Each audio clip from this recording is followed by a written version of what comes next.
everyone. Good evening. My name is Nix Marikuma. I am the owner of Marikuma Healing, and today we are doing our Witchy Reads. We have two books that I want to do this for. The first one we are going to tackle is Karen Harrison's The Everyday Psychic, right? Where we find our practical guide to activating your psychic gifts. This has a lot of tips and tricks, as well as healthy exercises for you to do to strengthen yourself to ground, protect your energy and field, as well as much more. Now, I'm going to read the introduction and chapter 1.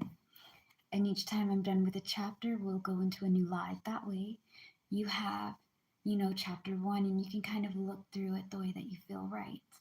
Um, just to let you guys know, I'm also going to add a few 50 cents into it just because I do readings like through cars and stuff. And I've been doing it for at least like maybe 2 or 3 years. So it's been a while. I'm nowhere at this level that Miss Karen Harrison is at, but I think it's a really good book for you guys to have if you're a beginner or a baby witch. Since Witchy Read is all about me reading to you, I will read books that I have on hand.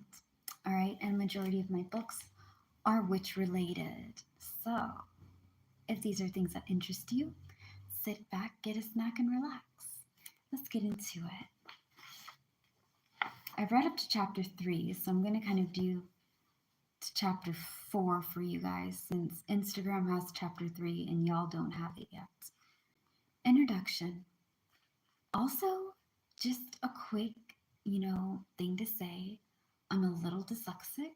Sometimes when I read, I don't pronounce the words right and I switch them with other words that look similar in my eyes. So I apologize if I mispronounce or if the reading seems a little bit weird. Okay? All right, now we're finally getting into it. Introduction. I was fortunate to have been born into a family interested in the many alternative ways of looking at the world and interacting with it. My grandmother, Salita, and her sister Dell were interested in psychic phenomenon, dream interpretation, seances, hauntings, telepathy, spiritualism, psychic animal communication, and much more. My grandmother gave me my first deck of tarot cards. My great aunt took me to my first seance, and my mother took me to my first past life registration. These women all considered the non-physical world to be just as real as the physical one and agreed that there are many different and valid ways to get information, in addition to the basic 5 physical senses. They were happy to share their ideas and experiences with me from an early age. Growing up in this rich environment, I was taught to listen to my intuition, to delve into the wisdom of my dream life, and to use any psychic tool in which I had interest. I was taught not to fear the disembodied and to interact with them to obtain knowledge and give comfort. I came to understand many valuable things, such as how normal it is to be psychic and the importance of using your more subtle senses in addition to your physical way of interacting with the world. I learned that really, while you can use tools like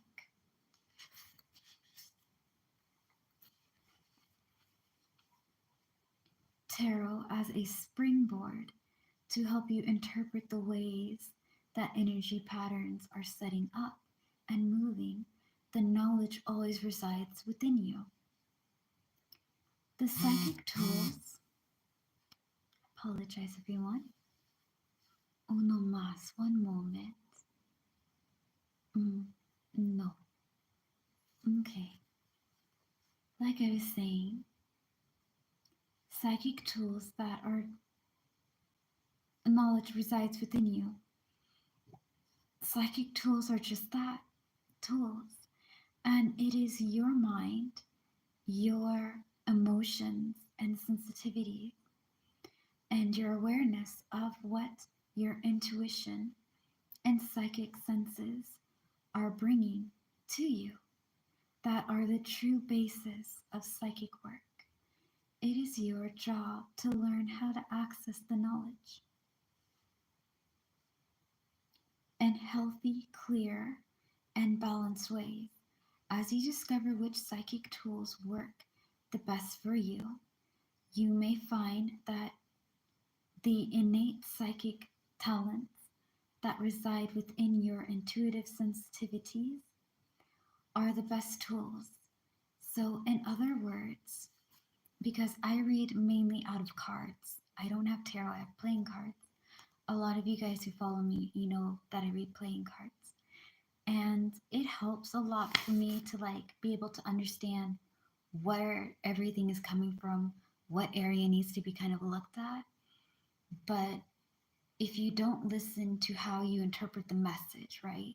Because I'm asking the universe to give me, to help me and guide me into the readings when I'm doing cards for myself or for you guys. You have to understand how your clear senses work. There's like 8 clear senses. There's one for sight, there's clairvoyance. There's one for hearing, clair audio. There's one for taste. There's one for just knowing. There's one for sensing. Kind of like when you know something's wrong versus you having knowledge that you have no idea how you got the knowledge, but you have the knowledge. There's sensing and there's sensing, if you feel me. Um, there's also one for feeling, which I guess would be the one for like just having a feeling or having something in your heart or your gut being like, hey, I think this is something that you don't want because I feel like this is it. When it comes to having clairvoyance or clear senses, when it comes to your emotions and just knowing out of emotion and feeling versus being empathetic, those are two different things. And we're going to get into it with this book because it has a lot of really good knowledge and tips and tricks and a lot of insight. But you can't be able to use your psychic tools if you don't know how you interpret the message. Whether you believe in the Lord, or you believe in different gods and goddesses, or you don't believe in any of them and you're just a witch that way, it's fine. Spirituality is also individuality because each person interprets messages in a different way. You know what I mean? So don't feel bad if you're not like others because your gift is special and unique to you.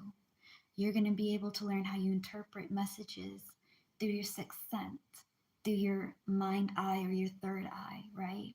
And how your psychic abilities kind of tie into that. So if you're still learning, that's okay, honey.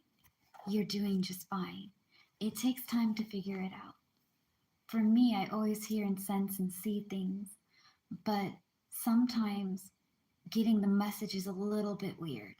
So it's okay. We're all learning our own way and just embrace your unique way of taking in the message that is given to you. All right, let's go back to reading, guys. For you and that you prefer not to bother with physical implements such as tarot cards, or you may find that jump-starting your psychic sessions using something like tarot or I Ching serves as a helpful springboard. Let me just, because you guys are going to ask what that is.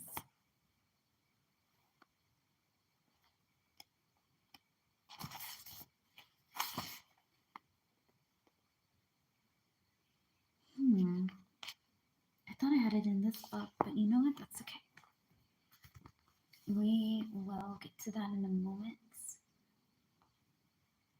Or I Ching serves as a helpful springboard for your intuition, moving you quickly to the heart of the question that is being examined. It is up to you.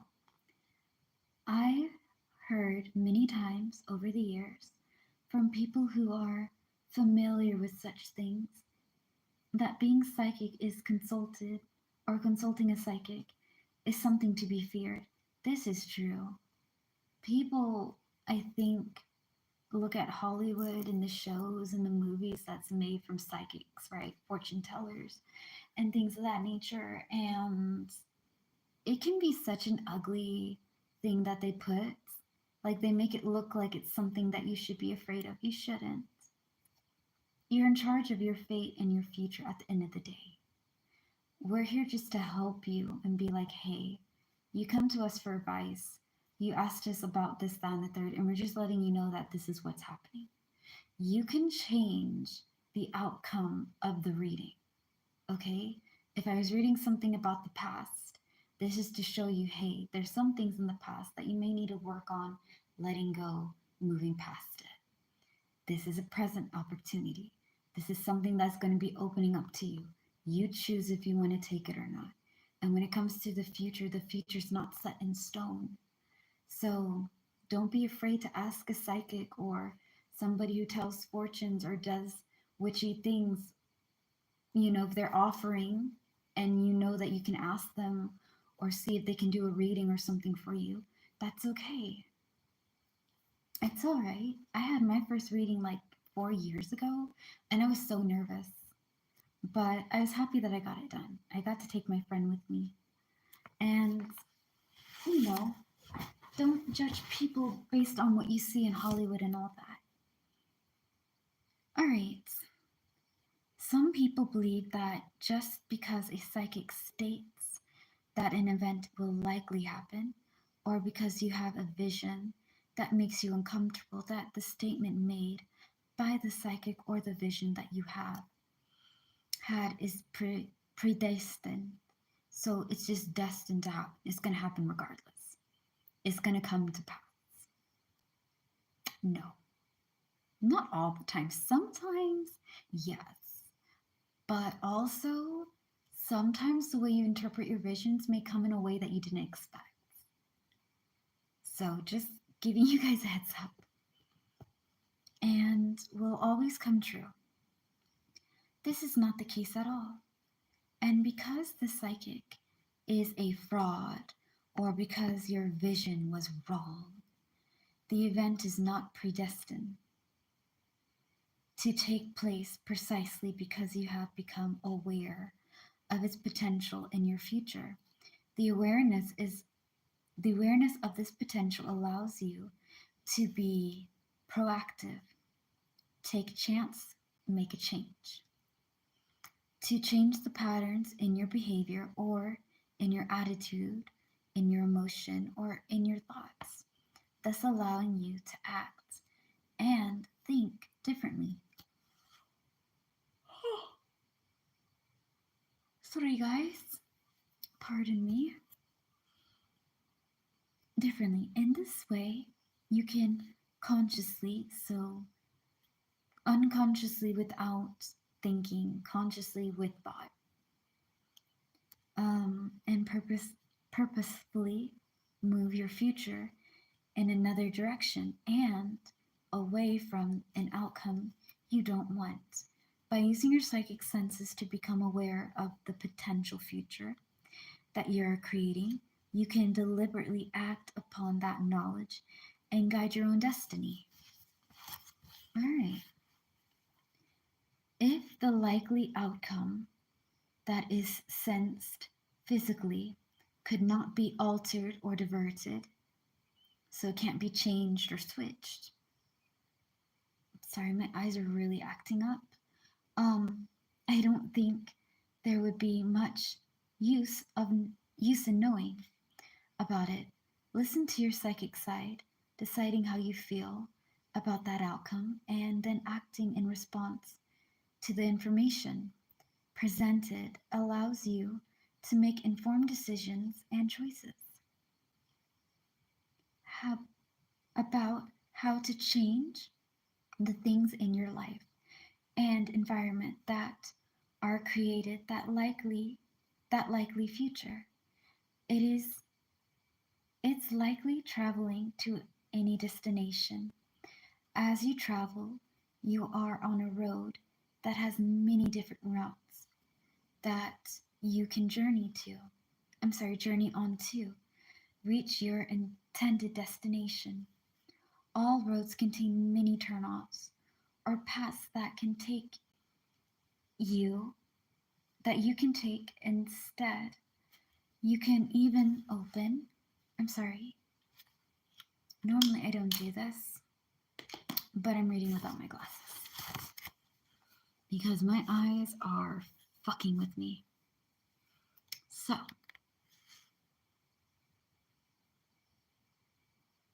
even stop or back up. You can continue driving straight ahead into the lake, which you have glimpsed before you, or you can turn onto the side street and go another way to your desired destination. Acting upon the psychic information that you have received works the same works the same way. When you see what lies ahead, you can change your actions, your thoughts, your reactions, your feelings, or your approach to the situation, and thereby change the outcome, thus altering your future. As you uncover exercises and hone in your talents, you will sometimes find that the information you receive is not what you were hoping to find. That is true.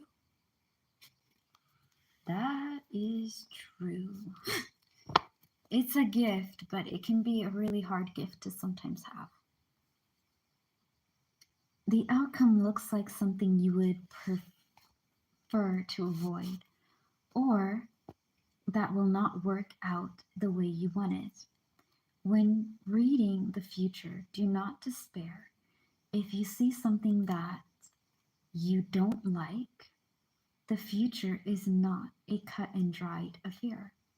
When reading the future, you are seeing what is most likely to happen. If you are your current, your current, so the person for whom you are reading proceeds on the same path which is now being traveled, people can change their perspective and reaction to foreseen events. There. I can have it close up to me and I can still see it. Perspective and reaction to foreseen events, and by those changes alter the outcome of events and therefore the future. If you psychically encounter a possible future that you don't like, analyze the components that are creating that outcome and then meditate on it. Y'all may laugh at meditation, but meditation is key because you're using your energy, man. You're using your energy, and you need to make sure that you are protecting your energy and at the same time allowing yourself to be more clean. When I'm doing a lot of readings and I can't read anymore, right? I meditate and I ground myself for the most part. I've been kind of neglecting to do that, but it really helps me clear myself out without taking in what I'm reading and the other person. Because when you're doing card readings, right? Or you're doing anything with psychic tools, you're not only using your energy, you're taking the energy from the person you're reading and the situation that the cards are giving. You're reading the outcomes and stuff.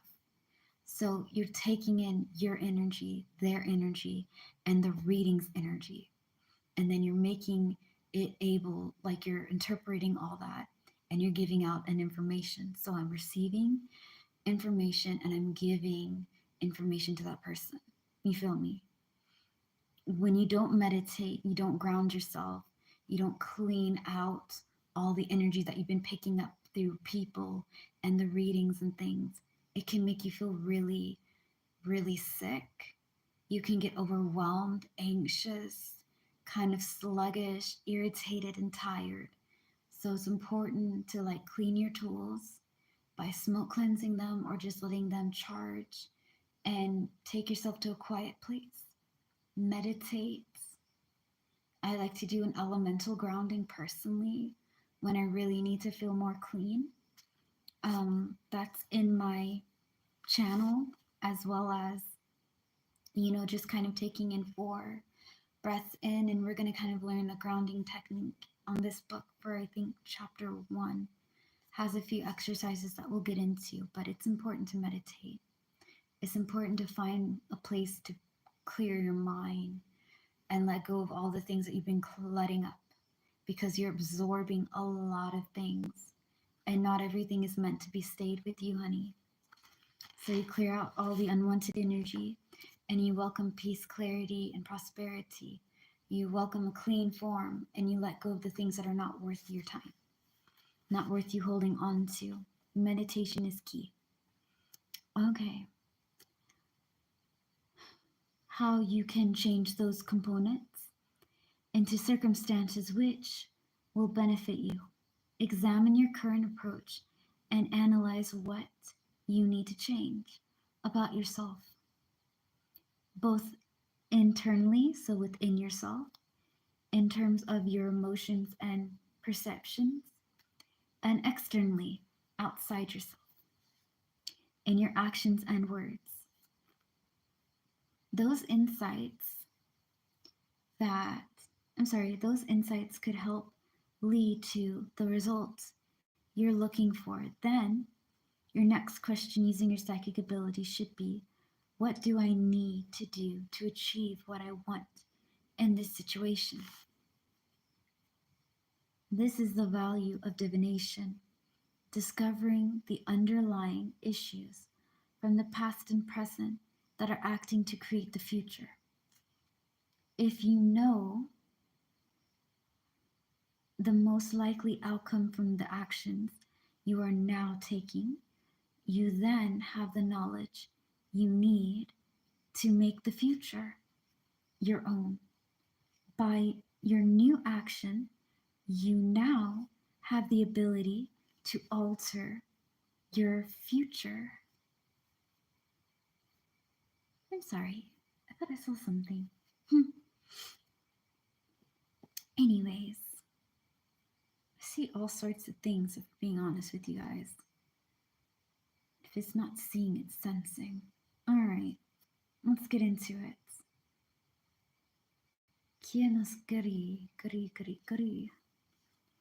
If you know the most likely outcome from your actions you are now taking, you then know the knowledge you need to make the future your own. By new actions, you now have the ability to alter your own future. Your destiny is not set in stone. Like I said before, for the most part, you are in charge of your future and destiny. There are going to be some things that will happen whether you change it or not. It may just delay it, but some things are meant to happen. Most of the time, you make what you make. You're in charge of your future and things, but sometimes things happen for a reason.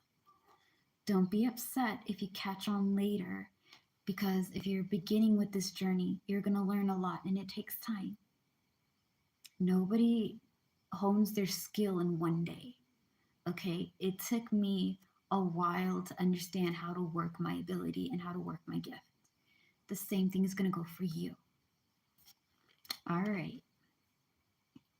By getting a reading or hearing the answers you, or the psychic who is reading for you, do not make the future happen. A psychic reading is literally a reading of the energies working within a situation. By changing your approach, you change the outcome. That is the value in getting a reading. Like I said before, you can get a reading from only Like, mainly people ask for readings or anything with divination for advice. They want to know something. If you're doing a reading for someone, be honest with your answers. You're giving them what they need to know. It may come off rough, so be polite, be honest and be delicate, because a lot of times they'll come to you about personal things. And you don't want to go over there someone's first time and you're just being really aggressive and rude. That would make them even more nervous. Be gentle and be kind, but be honest. Also, be respectful and make sure that you don't tolerate disrespect. Some people come and get readings and they can be really rude. Don't let their rudeness go over there and make you afraid and timid. Stand your ground and be real, but don't tolerate disrespect. Reading most of the time is advice. That's what it is advice. You're just giving advice on situations and letting people know what's happening. Like I said this before, your future is not set in stone all the time. For the most part, you choose what you want. But readings can be really delicate because not everybody's open and honest. Like, not everybody's very comfortable getting their readings for the first time. And they can be kind of afraid and nervous. So be honest with the reading. Don't tell them rainbows and unicorns and sugar plums and all that. That's not going to help you and it's not going to help them. Sometimes readings can be kind of rough, but you're just helping them get a better answer and having more clarity in the question that they asked you, as well as be honest with yourself when you're doing your own reading. That can be kind of hard because when I do some of my readings, I don't always like the answers that I get, but I need to know them, you know? All right. This is the value of getting a reading. If something was bound to happen, no matter what you did, why would you want the reading? A reading empowers you to make decisions, direct your life, and that open to the changes that will improve and enrich yourself. I keep thinking it says improv, but I know it doesn't. And not even spelled the same, I tell you. My dyslexia makes no sense. What is being psychic? According to Merriam-Webster Colgate, I hope I said her name right, Dictionary, 10th edition, psychic is one of a relating to the psyche, soul, lying outside the sphere of physical science or knowledge. 3.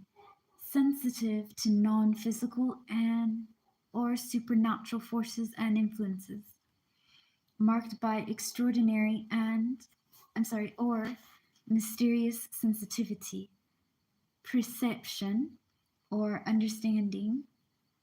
I would say that I mostly agree with those definitions, with a few exceptions. In response to definition number 1, being psychic is definitely related to the psyche, the inner self. Think of yourself as a candy bar. I know that's really weird, but hear me out. Okay? You're a candy bar, and this, right, my skin, is the chocolate or caramel cover. And inside is the peanuts, butter, and, peanuts, right? And the taste is the psyche, it's the soul. Your soul is not a flavor, but it is an essence. And though you have your physical attributes and your inner attributes, the psychic soul is more within. It's not physical. It is internal, but it's internal in the sense that you can't see it. I mean, yes, in a way you can see auras and stuff, and you can also see other people's spirits, but it's really weird. I'm trying to make it to where you guys can kind of understand what I mean by psychic soul. Because it's not something you can physically see. Like, you can see my color, but you can't see my psychic ability. It's like an essence, it's like a flavor in a candy bar, but a little bit more than that. So, yeah, hope that kind of makes sense.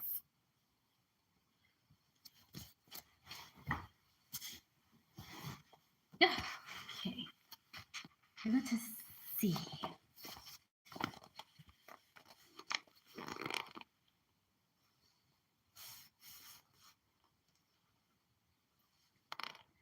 The subconscious mind, because that is precisely where a person becomes aware of and receives non physical information or experiences. This information or experience must then be brought forward into the conscious mind and interpreted. It is the recognition and reception of subtle information by the psychic senses, coupled with the interpretation interpretation by the conscious mind that gives us the information that we are seeking.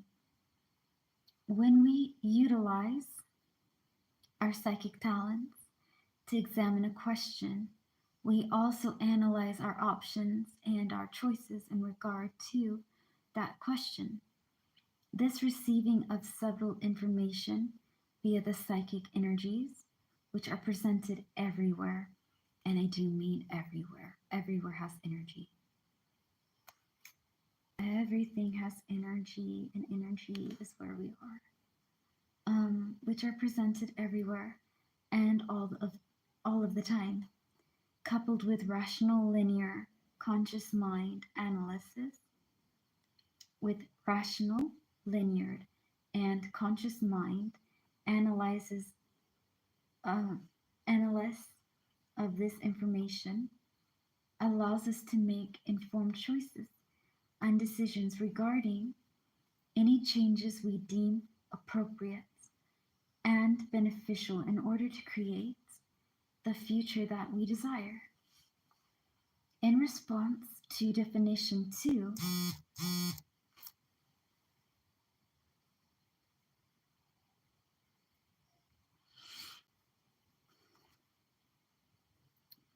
in definition 2, um, while currently psychic expression may lie outside the sphere of observable physical science, I doubt that it will be too much longer.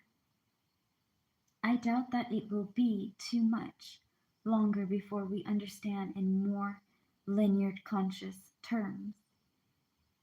So when it's linear, it's like past, present, and future. Because we're linear creatures. We have a past, we have a present, and we have a future, and we're constantly going through those three while our life is continuing. So, yeah, terms, how and why psychic experience and events happen, and what they might mean. Scientists are experimenting with many types of energy expressions and disgrace, man, and model modalities modalities to discover why and how they work. For example, within our medical science, it has come it has become accepted and most commonplace for nurses to utilize the energy healing method of Reiki in their day-to-day interactions with their patients. Using Reiki, the healer will manipulate a patient's energy field to help the patient to relax, to find the best place to insert a needle for a blood sample, and to aid in their body's healing process. They have found that Reiki training enhances their ability to know or sense things that may be more aware of the many sub- subtle signs and their patients. are giving them.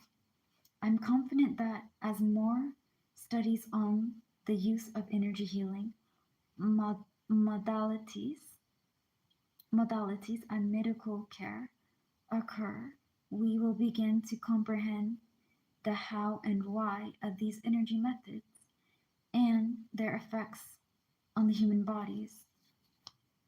I was a nurse once. I did it for 13 years. I never thought about it as Reiki. I mean, I did healthcare, so, I worked with like people and houses and things of that nature. I liked nursing. I liked helping people and making them feel better. It takes a lot of emotion, though. It can be heavy. You get attached to them, and losing them is hard. But for the most part, it's one of my favorite jobs. I also liked working at a holistic spa. That was fun. All right. In response to definition number 3, this is where I will quabble. All right, I got you. Where not necessarily have beef, but where she's going to put her 50 cents in. I don't think it's squabble, but I think it's quabble. So, somewhat the same. Being psychic certainly involves being sensitive to non physical forces. That's the point, isn't it? Amen to that, sister. However, these are not supernatural forces, true. They are completely I'm sorry. They're completely natural physical forces that are not as easily perceived or experienced by the basic 5 senses that most of us possess due to the subtle nature of these forces or energy patterns. Your everyday senses encompass much more than just your simple 5 physical senses: taste, touch, smell, sight, and sound. Would you deny that you have a sense of smell simply because you can't see the smell, or hear the smell, or touch the smell? Because, being able to use and rely on your psychic senses is not extra, it's not extraordinary. Right, I said it right. Extraordinary. It is something we are all born with. I agree with her on this. I know some people believe that only certain people can be witches and only certain people can be able to have psychic abilities. I believe that human beings were born with this ability, but because we live in a world that doesn't nurture that ability, right? It's kind of an ability that we have lost. Now, some people have it a little bit more natural and they can kind of hone on to it a little better. But it doesn't mean that you can't learn and practice and train yourself to have these types of abilities. You just have to be open enough to work on it. So I agree with her. I agree. It's something that we're all born with. And being able to use and rely on your psychic senses is not mysterious. It is something that you can develop and use in a conscious, purposeful manner to aid in everyday aspects of your life.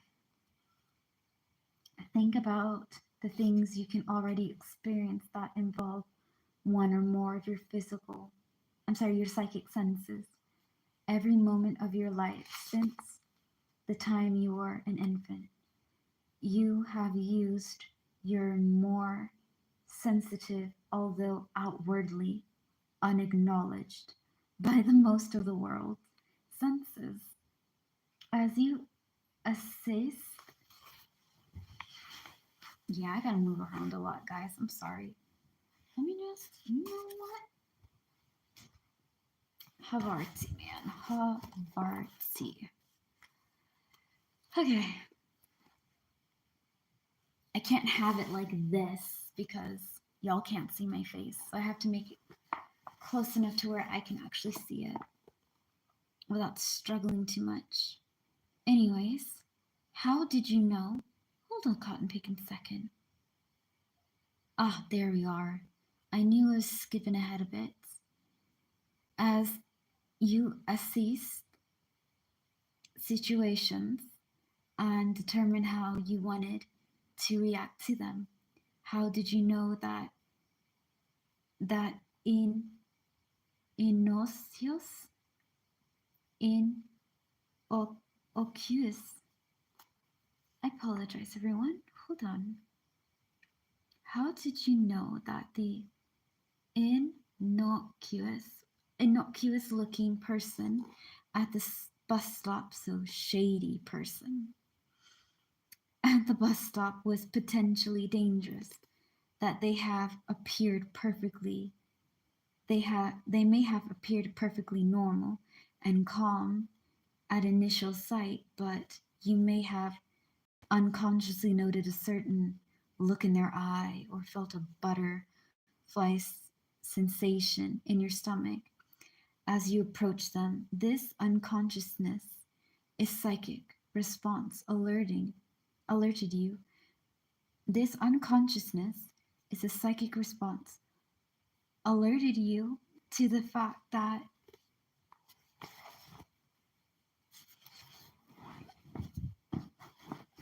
okay, yeah, now I'm situated to see key you to the fact that you need to keep a closer eye on them, or even keep on walking to stay away from the energy that they are transmitting, giving out, and potential danger they might exhibit. They did. Okay, I'm sorry. Why? Why did you instinctive,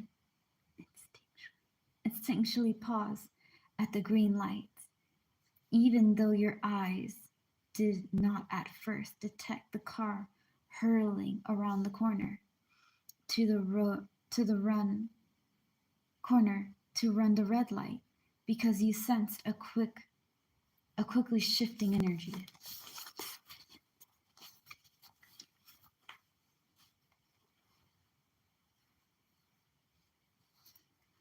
Patterns and were and were fast enough to it is react to it on an unconscious psychic level. Your eyes could not detect the accelerating car because it was out of your line of sight around the corner, but your psychic senses were on alert and aware on your behalf, transmitting the unconscious information to your brain that you should not move forward. Okay, let's just try it this way then. That work?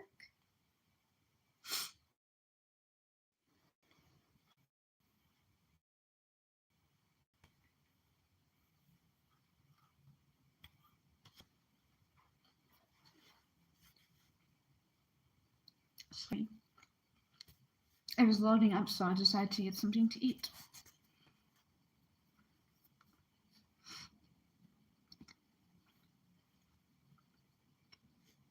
Hmm.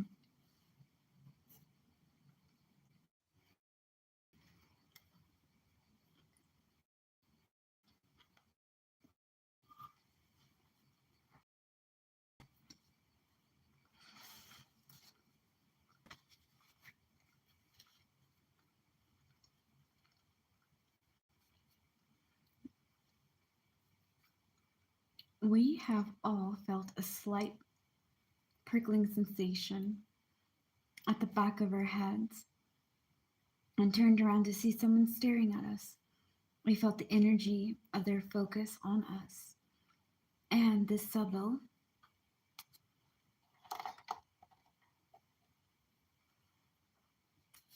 energy on us, and energy of their focus on us, and this subtle feeling prickling on our conscious awareness and senses.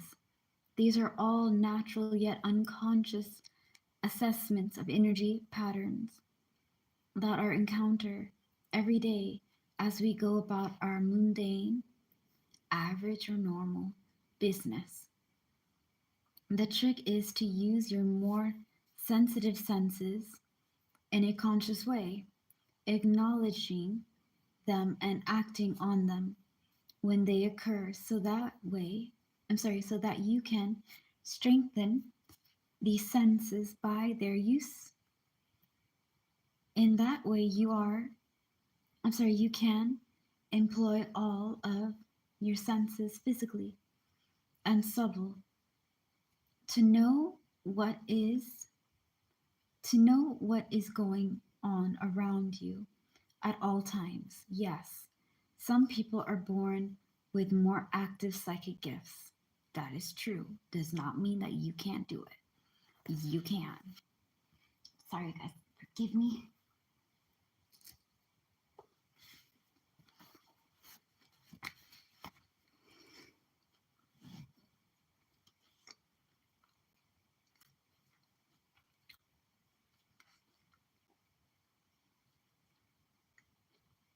Just as some of us can sit down and play a piano without a lot of instructions.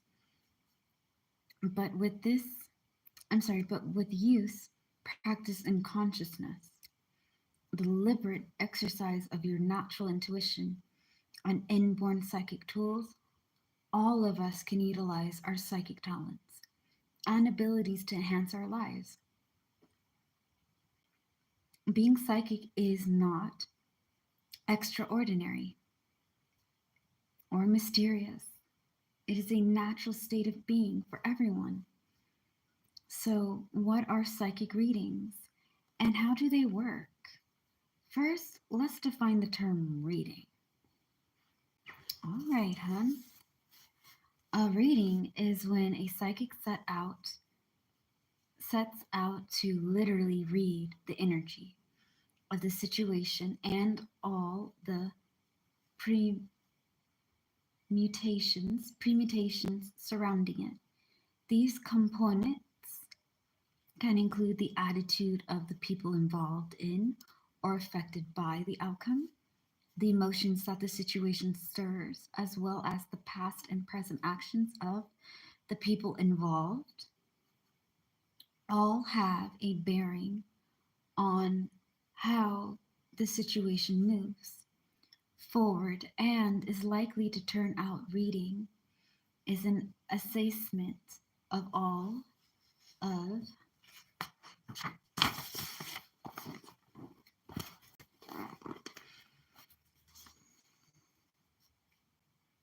the energy surrounding the question that is being asked, followed by a conscious analysis of what those energies will tend to affect the future.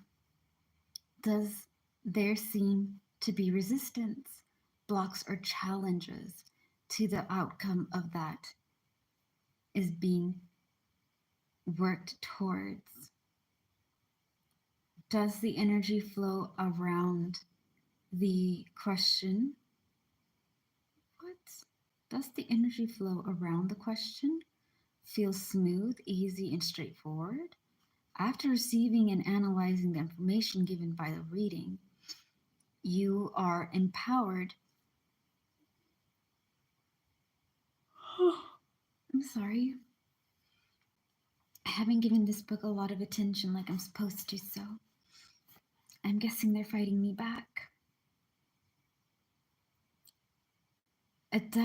Adaptation to the situation in conscious, thought out manner which will create your future. A psychic may choose to use a tool like tarot cards or looking at the aura of the client to get answers. They may decide to toss the runes or meditate to connect with their guides. Perhaps they prefer to consult their dreams for information or gaze at the symbols offered by the residual tea leaves in the bottom of the cup. They may pick up a handle, an object to sense the energies present within it. The method used will be the choice of the psychic reader. So it is your choice on what tool you decide to use and which one makes you feel more comfortable. I'm more comfortable doing cards than I am with other things, but I need to learn a little bit more on the others. You know, when it comes to like pendulums, I would say I'm kind of okay, but I need a lot more work versus just me using my playing cards to read. So it just depends on you. It's what makes you feel comfortable and what makes you feel at ease, like how you can use your stuff. All right. Based on their preference and what type of tool they have determined works best for them, or for the type of question being examined. There are all kinds of different ways to obtain psychic information and all kinds of tools that can be used. It is really up to the psychic, it's up to you, and what he or she or they have discovered through their own practice that determines the method they choose to employ. They will use the tools that seem to work best for them as an individual. Different psychic readers have varying ideas about their talents comes about where their talent comes from. Many psychics feel that their psychic powers is inherent within themselves. Yeah, I kind of can see that. Like my family is spiritual, but there's not a lot of us out there practicing. And for the most part, for like a long time, I've kind of just had to figure it out myself. Like I knew that people were born in my family that have the gift, but I can't talk to them. You know what I mean? So, yeah, it can be hereditary. It is also something that you can learn. So, don't feel bad. They believe that when they read, they are tapping into the present energy flows of an individual and the psychic tools they use tarot, pendulum, channeling, and more is simply a medium to help trigger their intuitive abilities. Others may speak of tapping into the universal mind or universal consciousness to get information about a situation, group, or individual. Either way, when a psychic performs a reading, they are accessing a feeling and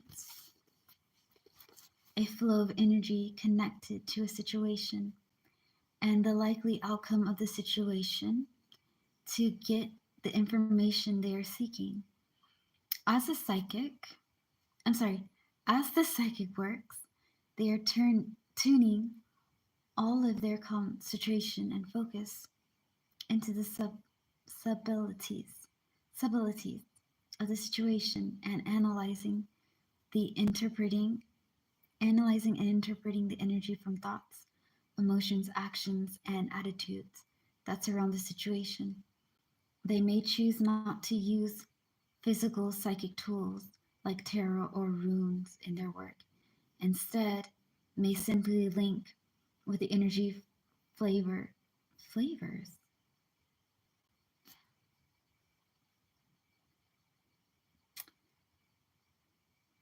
You know what? Okay. With energy flavors present directly through their own sense and ability. As you work to hone your talents, you may find that the way you obtain information is that you have a clairvoyant experience. As you feel the energy, you literally have some physical sensations that experience has taught you. Mean specific things you may see the outcome clairvoyantly as you receive vision, color, images that you interpret, or you may receive a knowing. That is true. An experience of clairorganance. In this type of psychic information gathering after tapping into the energy around the question, you receive information about how the energies or coalesce, coalescing coalescing and know where the where that energy flows is taking the situation. You may experience clairaudience, clear hearing, wherein you hear the answer. You may feel like you are listening to the information that is being dedicated to you either within your mind or even slightly outside yourself. That is true. And the voices you hear will give you what you want.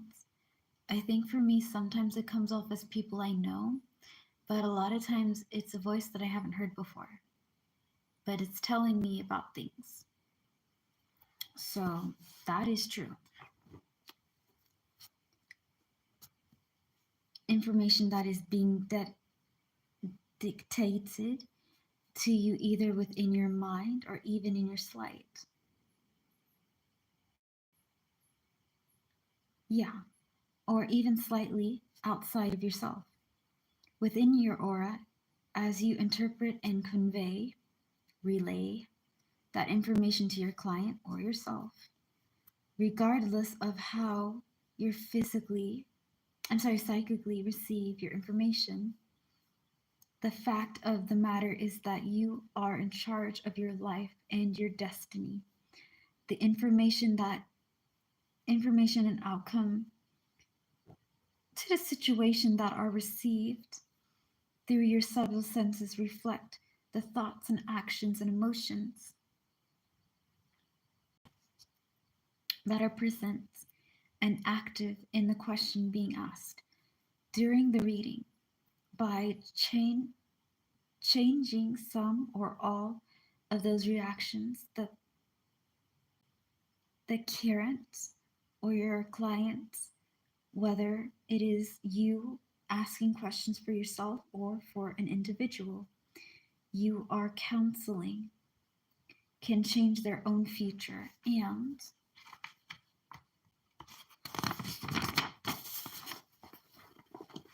I'm going to get a bite.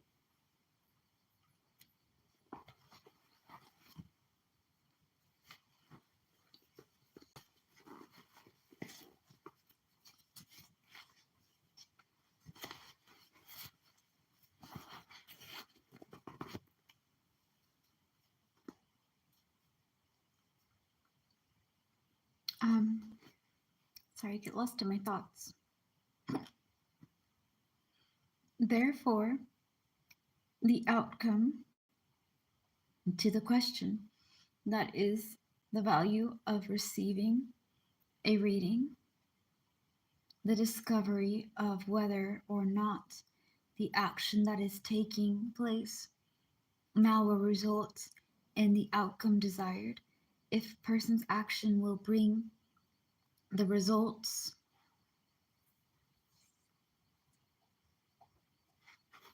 I'm sorry, everyone, excuse me. We're going to get to reading, but I need to charge my phone. Ah, there it is.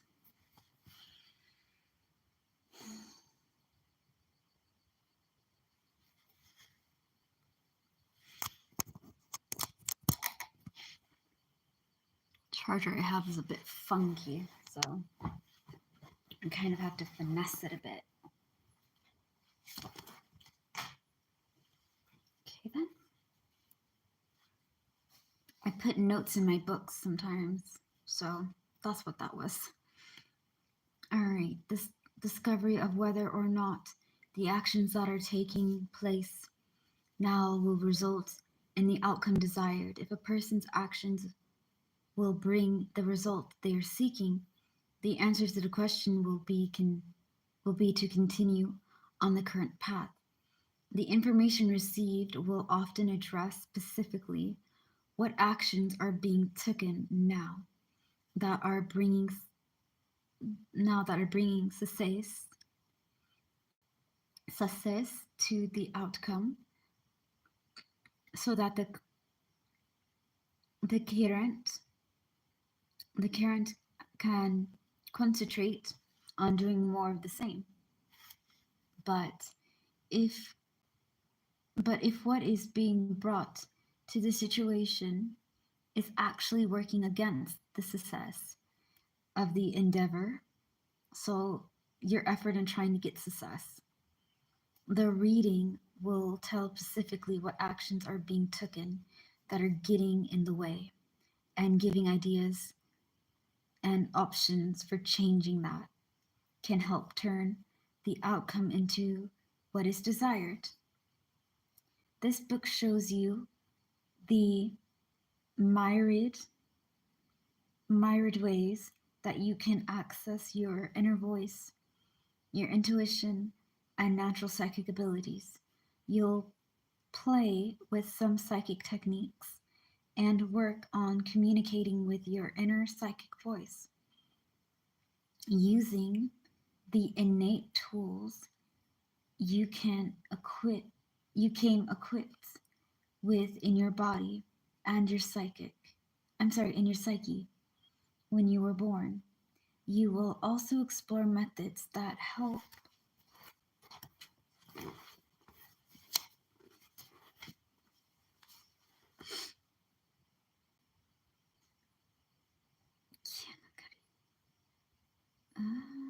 help you to determine the accuracy of the information you are receiving. Tune into the centeredness of your inner self and learn how to turn off distractions that can cause you to misunderstand the psychic hits you're getting. While you will be exploring various techniques and methods of obtaining information psychically, the emphasis in this book is on readily accessible psychic tools that strengthen your basic inborn talents. These tools will allow you to access your subconscious mind, use and strengthen your intuition, and then consciously analyze the received information you analyze will happen as you work at your interpreting the meaning of your emotional response to information received, your intuitive interpretations of this emotion response. Sorry, I have to whisper. I forget that I can be kind of loud.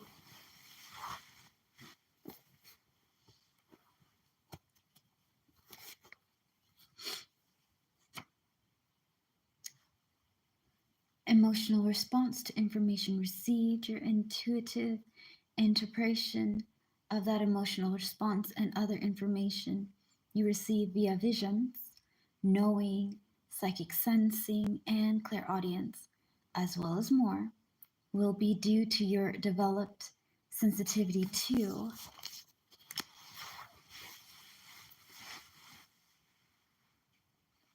the energy currents surrounding you and whoever you choose to counsel.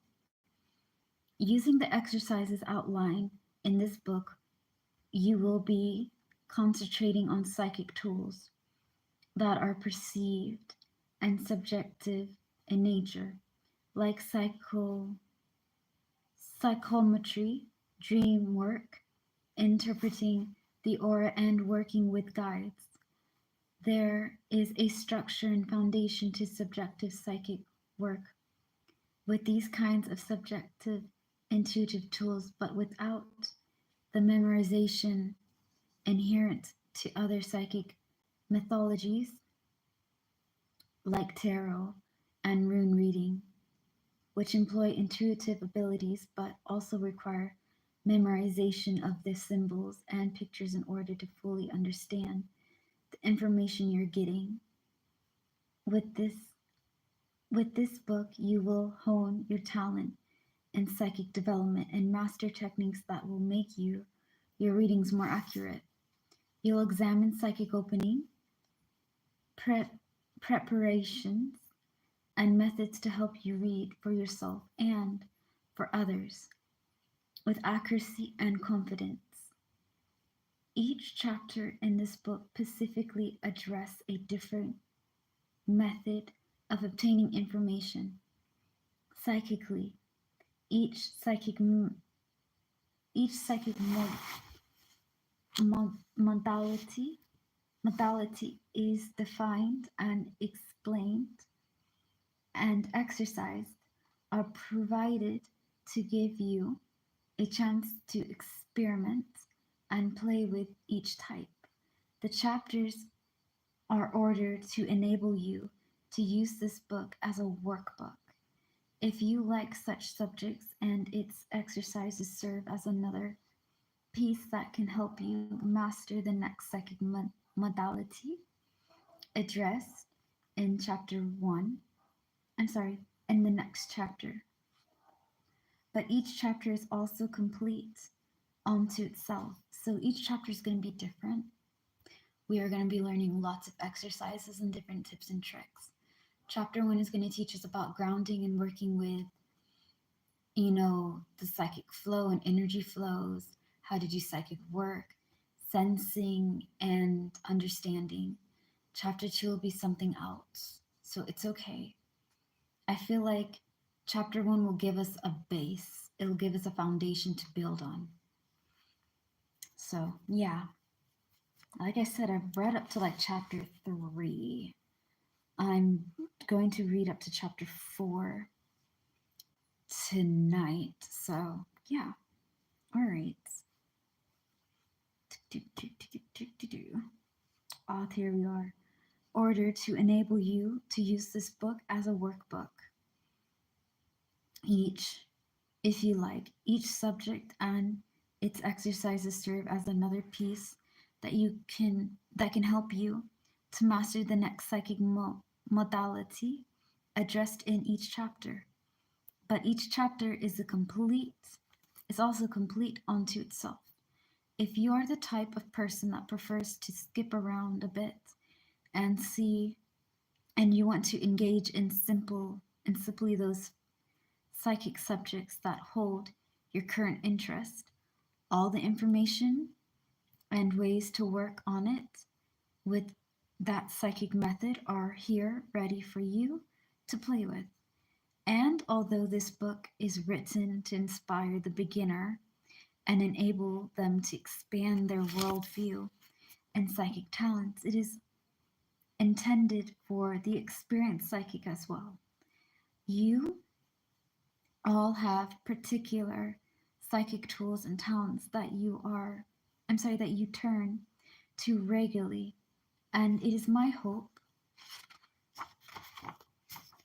That's it. Good. All right. Trust. Days. And intention that experienced psychics who read this work will also enjoy learning what maybe some new viewpoints, maybe some new viewpoints as well as new skills that you can add to your repertoire, so underneath your belt. I have read professionally and taught classes in psychic development and the use of the various tools and psychic senses since I was a teenager. There is not a day that goes by that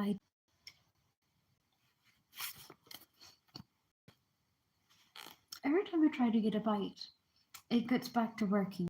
But when I start to lag, it comes back again. The Wi-Fi is going to be the death of me. I mean, may the gods and goddesses not permit it, but Dia's grace. Alright.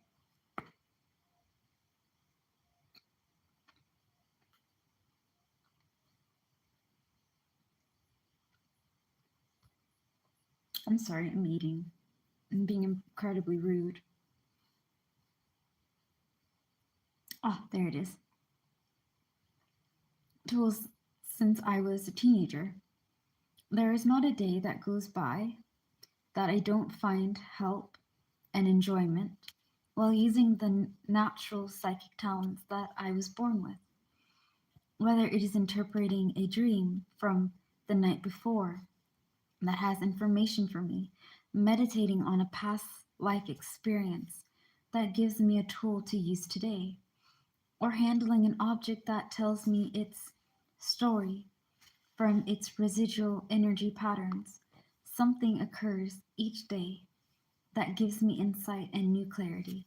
I'm excited to share with you my experience from that professional perspective to help you expand your world and your talents. All right, now, ladies and gents and fellow people, queens, kings, and royals in betweens, we are chapter 1. We're entering chapter 1, sensing, understanding, and using the flow of energy in psychic work. I'm really excited. I like this chapter. I like the exercises. Energy and its flow is being unconsciously experienced by everyone all the time. We all we are all surrounded and impacted by the action and movement of energy 24 hours a day. I'm sorry. Yeah, 24 hours a day. Excuse me, I have the hiccups. When you feel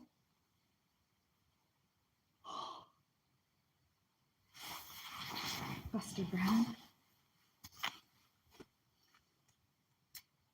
24 hours a day, when you feel the warmth of the sun in your skin, you are feeling the electromagnetic energy from the sun, which is expressed in energy of heat and light. When you get a sudden chill and perhaps your hair raises a bit on your arms upon entering a room, you are experiencing the residual electromagnetic energy. So residual is like energy that's left behind. Okay? Like residue, residual. That's how I remember it.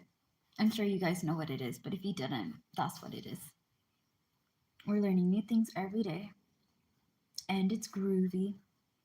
Electromagnetic energy of the blah, blah, blah, energy of an event that occurred there, or of a person who was once in that place. The energy frequency residue has been left behind in that room, just like when you get a whiff of perfume that has been left behind by someone who was once there.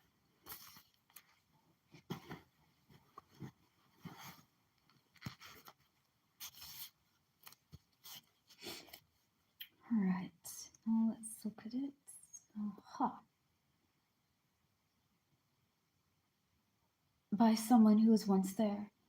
When you feel a slight tingle in the back of your neck and then turn to observe someone looking at you, you are experiencing the outflowing electromagnetic energy that the individual has. They focus their intention on you. When you feel a small subtle tug at your diaphragm, you are sensing the electromagnetic energy pull of a person or entity seeking to connect with you. Seeking to connect with and perhaps partake of your own energy flow. What you are sensing or feeling in each case is electromagnetic currents, wavelengths, and frequencies.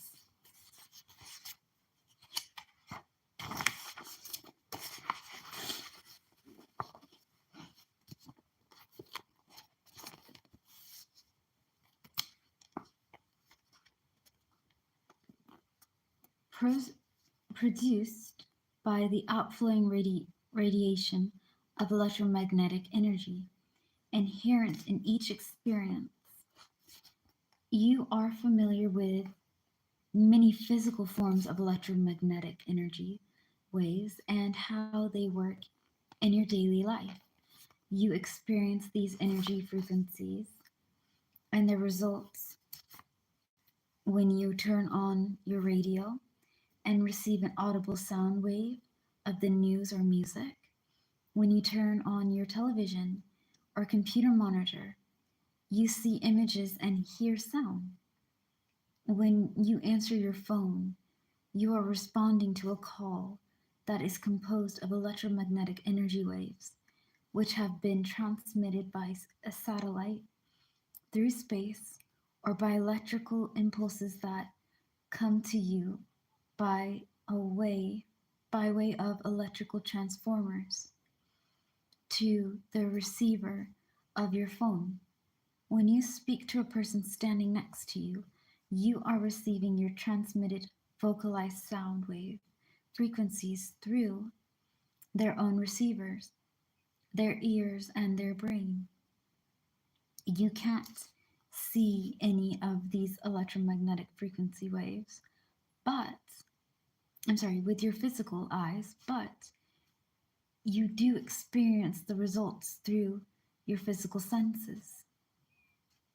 What is this electromagnetic energy and how does it work? Electromagnetism manifests and acts as both an electrical field and magnetic field. These fields are simply different aspects of the electromagnetism. Based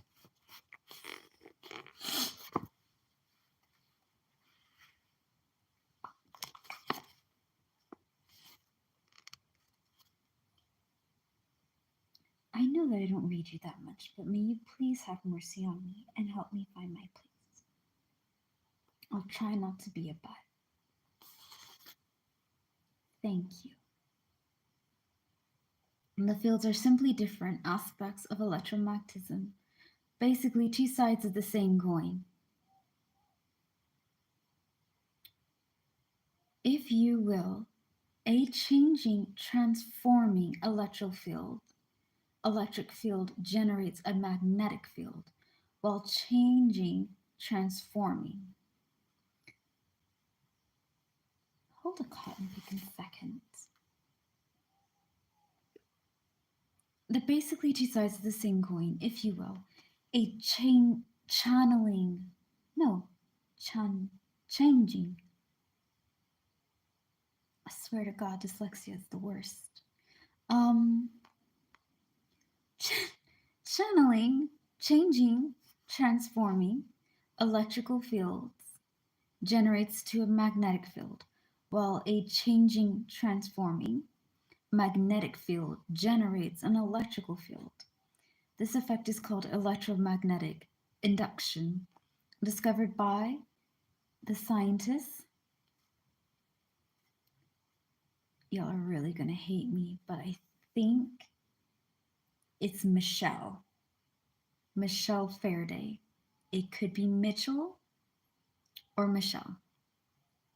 So Mitchell Faraday Michelle Faraday in the 1830s, Williams LP Mitchell Faraday, a biography, New York, basic books in the 1965s. When energy is being released or sent out, it is acting as an electrical impulse in a series of pulsating frequency waves. The reception of these electrical impulse is transmuted into magnetic force by the act of receiving it. The human brain is both a transmitter, which is electric, and a receiver, which is magnetic.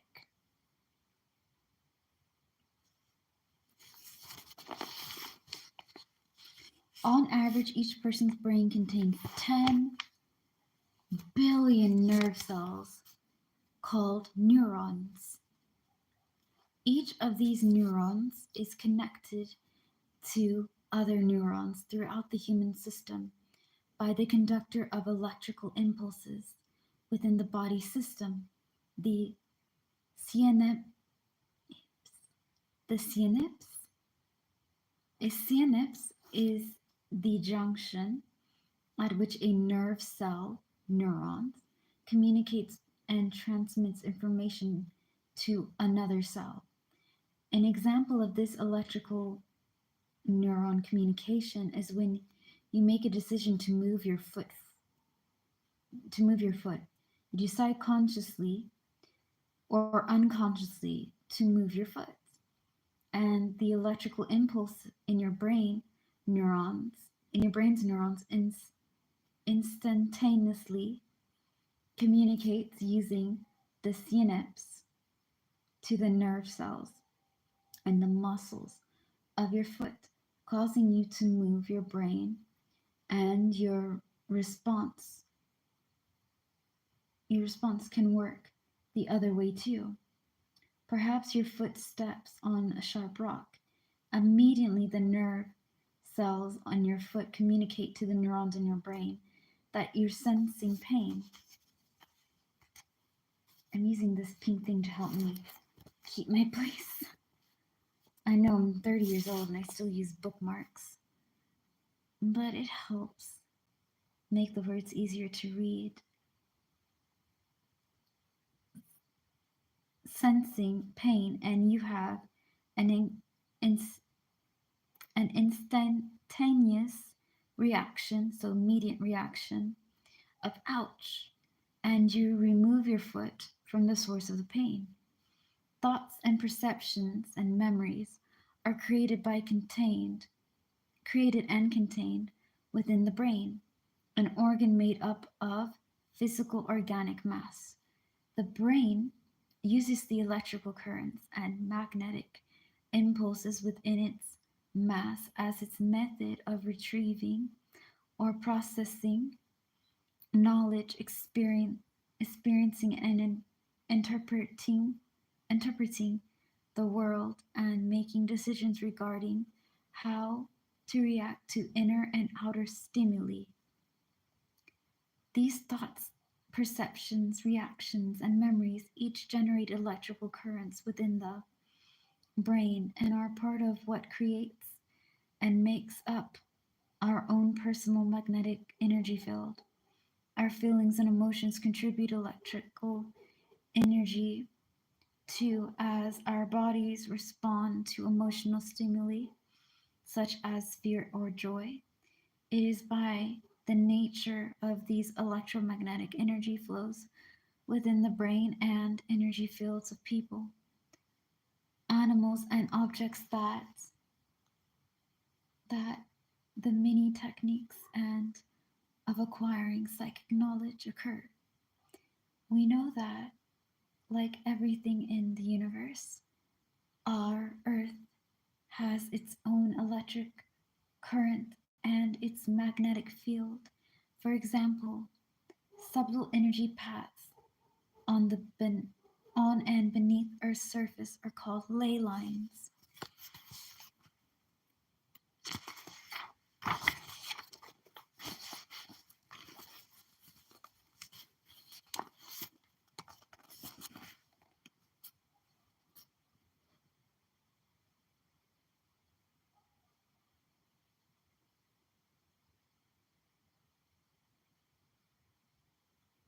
There it is.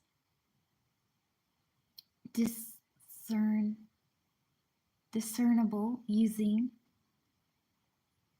is it discernible or discernible? Discernible, I got it right the first time. I'm crazy. Using dowsing rods or the psychic sense. For whatever reason, psychic and physical, I will switch up in a heartbeat. They're not even spelled the same. I think it's the S and the Y that fucks me over. Anyways, rods or psychic senses due to strong electromagnetic transmission. These energy lines typically lead to and connect power centers such as Stonehenge and Aubrey in England, or indicate energy vortex such as those located in Sedona, Arizona, In Chinese practice, these ley lines are called dragon lines or dragon currents.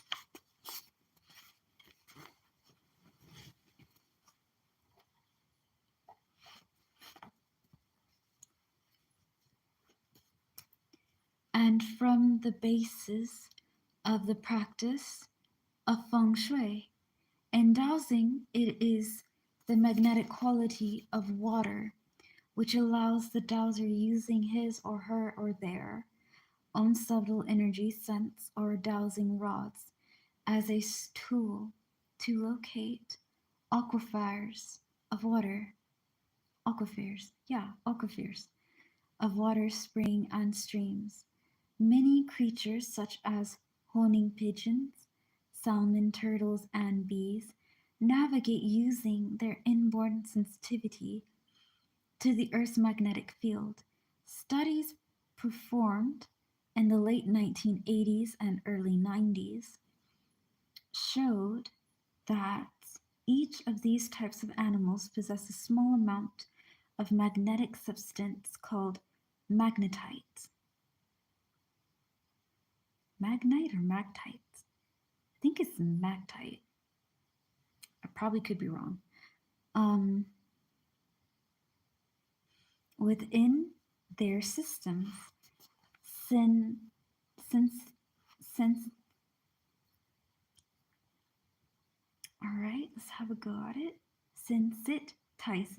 Sensitizes the animals to magnetic fields of the earth and the specific magnetic frequencies of the geographical locations that is imprinted within their particular DNA memory. Cursive ink, JL, a Kombayashi cursive ink, I'm so sorry, cursive ink, and B.J. Woodford in 1922, magnetite,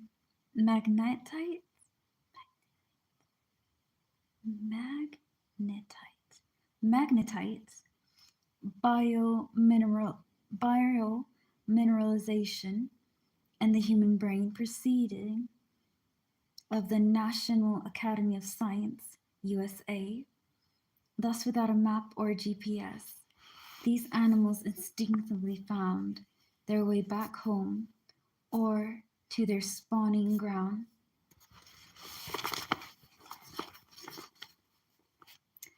Okay. Oh no, I definitely need this. I definitely need this bookmarker because I'll get all jumbled. It's incredibly annoying. Spawning ground through their sensitivity to and conscious and unconscious awareness of the magnetic frequency in the earth. Magnetite has also been discovered in the human brain near the brain's magnetically sensitive pineal gland, a gland that secretes hormones that affect the entire body, including the melatonin, the one that helps you sleep, which regulates our sleeping cycles. It is the pineal gland that has always been associated with the human psychic ability and the third eye. I'm just going to add it. So your pineal gland is like right here, right? And it looks like a small eye, like this, in here. So that's also why they call it the third eye, or the psychic eye, or mind's eye, which you're going to hear that term or terms in this book. All right, let us proceed. I will not give you any more commentaries. I will give you more commentaries, but not right now. This is how we receive psychic information. Everything in our universe emits an electromagnetic force. Everything in our universe has a magnetic field. It's really distracting. Okay. I'm such a picky person. Has a magnetic field in humans. This magnetic field is often called the aura or auroric field. People have magnetic fields, places have magnetic fields, and trees, animals, and stones all have magnetic fields. All creatures by the radiation of their own electromagnetic energy in humans and animals. It is primarily thought, process, and emotional responses that create, inform, and make up this energy flow. I'm sorry, I heard rustling. Hmm.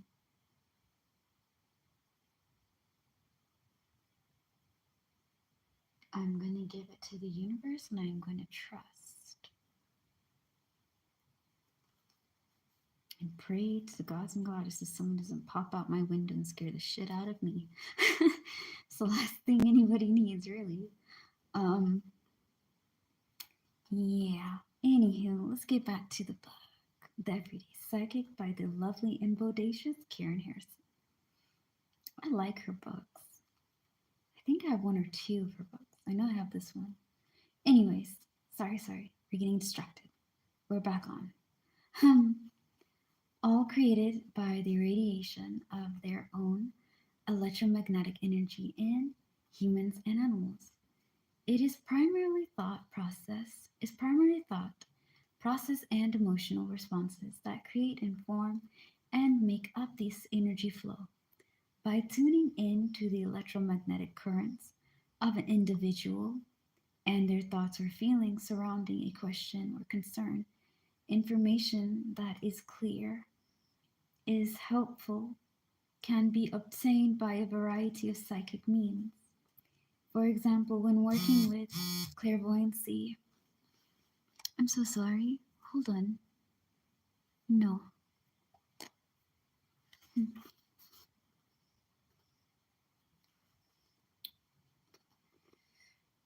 Um, ¿Dónde está?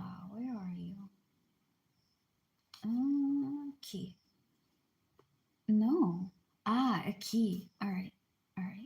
Lo siento, I'm sorry. We're here. For example, when working with clairvoyancy or techniques of psychometry, psychiatry, psychometry, DS, ascertain, to ascertain the.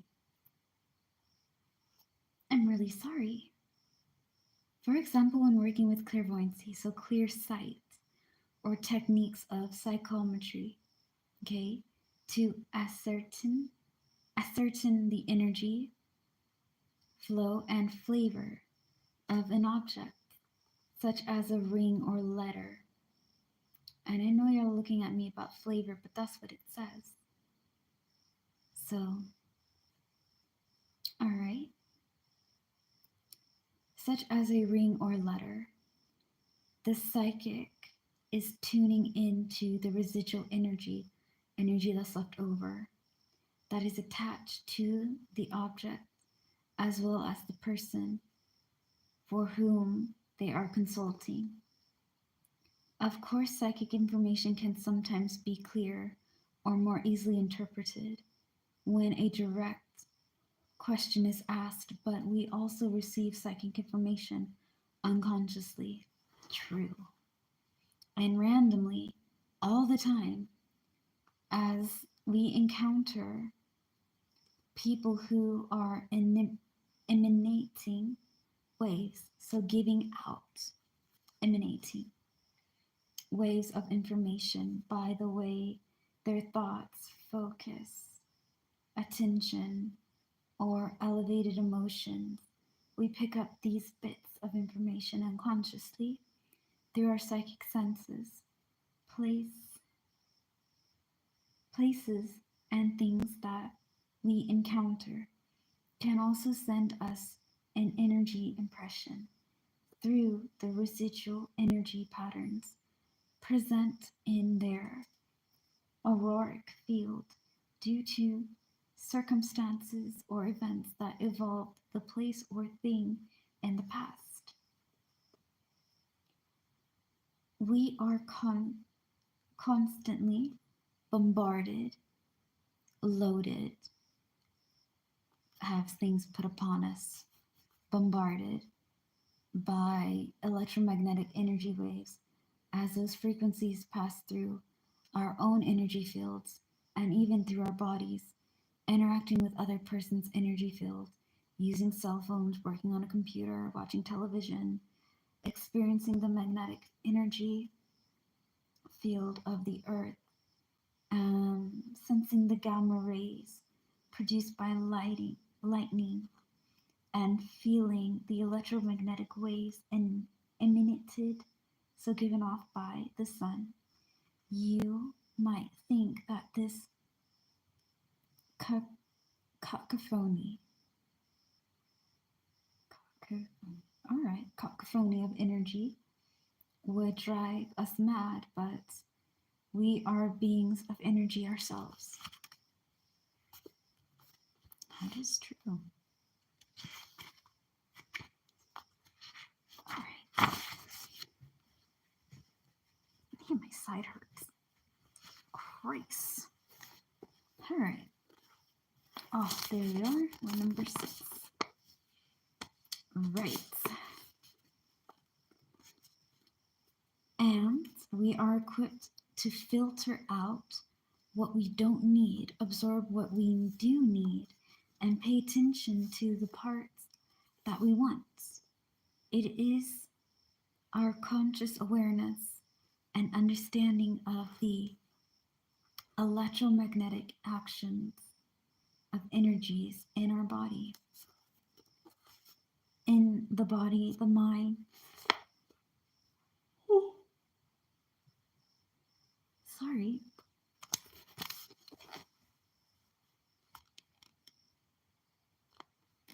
Come on, eyes, work for me. Work for the old woman. All right.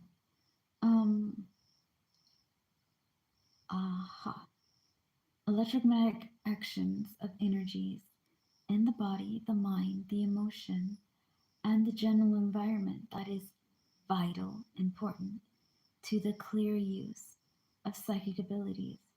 When we choose to deliberately engage, so actively engage ourselves, our psychic senses and subconscious mind to receiving examination and analysts of information contained within these energy flows, we acquire psychic data, knowledge, and clues.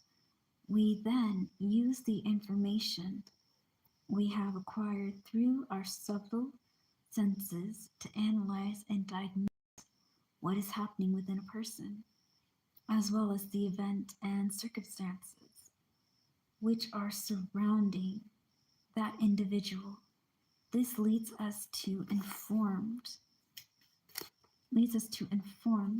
conclusions about how that individual is acting within their personal world as well as the world as a whole, thus navigating and creating their own future by initially, I believe that's how you say that, by initially accessing the information via the psychic sensitivities to energy flows and flavors, the subconscious mind begins to work with the knowledge it accesses, deciphering the symbols, feelings, colors, and facts that are being presented in a psychic reading. The subconscious mind then come on now. All right, let's go for this. The subconscious mind then patterns with the conscious mind to translate that information into knowledge and advice. that can be verbalized, said, verified, proved, and shared. The person for whom we are, the person for whom we perform the reading then has the information that they need in order to make decisions and determine what actions they need and wish to take in regards to the situation. This work is not limited to the reading and subtle energies of a person, sensing the recognizing the type of energy flows within a space can also be part of a psychic work. If they are seeking to understand what aqui. All right. Um, they are seeking to understand what types of events may have happened in a home, building, room, field, or any other physical location. Energy residue can be left in a place due to ongoing emotional distress experienced in that place. This residual force can also be due. Wait, hold on. Let me just try to run that back. In that place, this residual force can also be can also be due to a haunting or an act of violence that has occurred within the space. Once the energy flow information residing in the location is received and analyzed, the psychic will then understand what type of techniques or tools will work the most efficiently to clear or transform the energy in a home, a public building, or a space, if that is the goal. Energy residue is not created or left in a space by only negative events or emotions. That is true. There's also good things.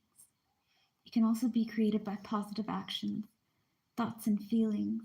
There is nothing so peaceful as walking into a church and allowing the calm and solace that resides within the structure from the energy of prayers and healings that have occurred there to soothe and quiet the soul. When reading for an individual diagnosing and understanding the different types of flavors of energy workings within that person gives this psychic insight into the day-to-day life, individual's day-to-day life, their motivations, challenges, fears, strengths, emotions, and attitudes, assessing the energy flavors of the individual, their thoughts and feelings, potential health issues, and energy currents presently acting upon a person by a co-worker, spouse, or family member allows the psychic to feel and receive the information from those energies flows sources. The psychic can then work to analyze the problems or choices their client is facing in order to give the best, clearest counsel.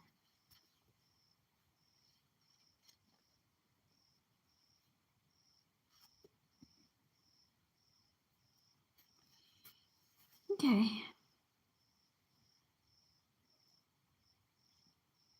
It is sensing and diagnosis. It is the sensing and diagnosis of these energy flows that allow the psychic to receive and understand the subtle information present in and around the individuals for whom they are performing a reading or psychic healing by becoming consciously aware of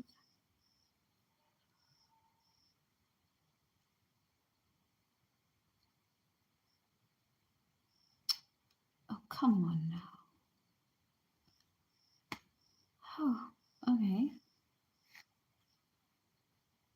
By becoming consciously aware of any energy blockages challenging their clients, and the location of their blockage, whether within the physical system or auroric field, the mental perception or emotional responses of the individual. I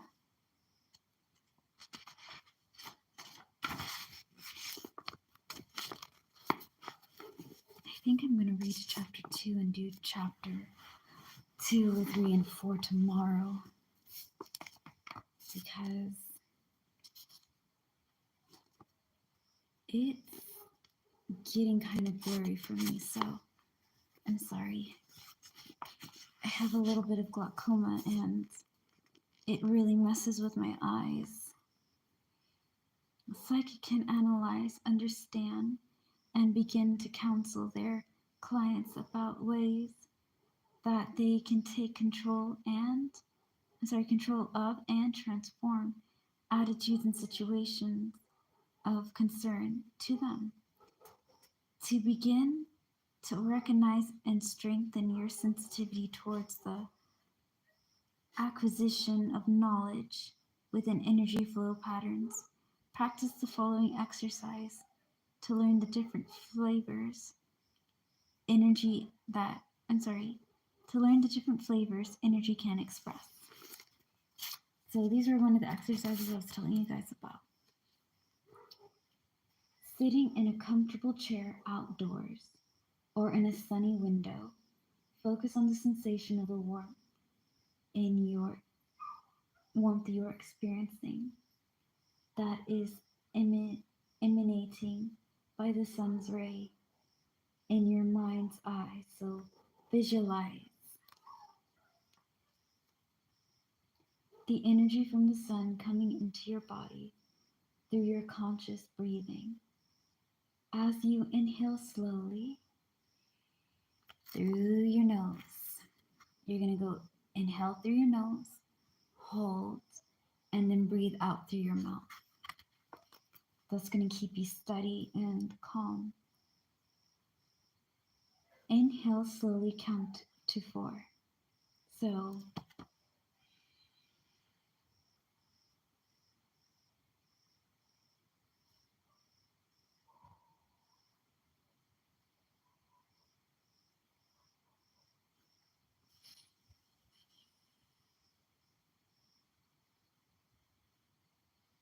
those are the kind of breaths you're going to be doing in this exercise. So as you inhale slowly to the count of 4, let your energy flow throughout your entire body. Cleansing, soothing, and making each organ and individual cell glow. Then, as you slowly exhale your breath to the count of 4, so you go in for 4, hold. It doesn't say hold for 4, but I would do that. You hold when you want to. You don't have to hold for like a long time. But in for 4, hold for 4, out for 4. In through your nose, out through your mouth. Feel yourself release any stress, imbalance, or ill health. Let any imbalance or negativity leave your body. With that exhale breath, continue to breathe slowly and with focus.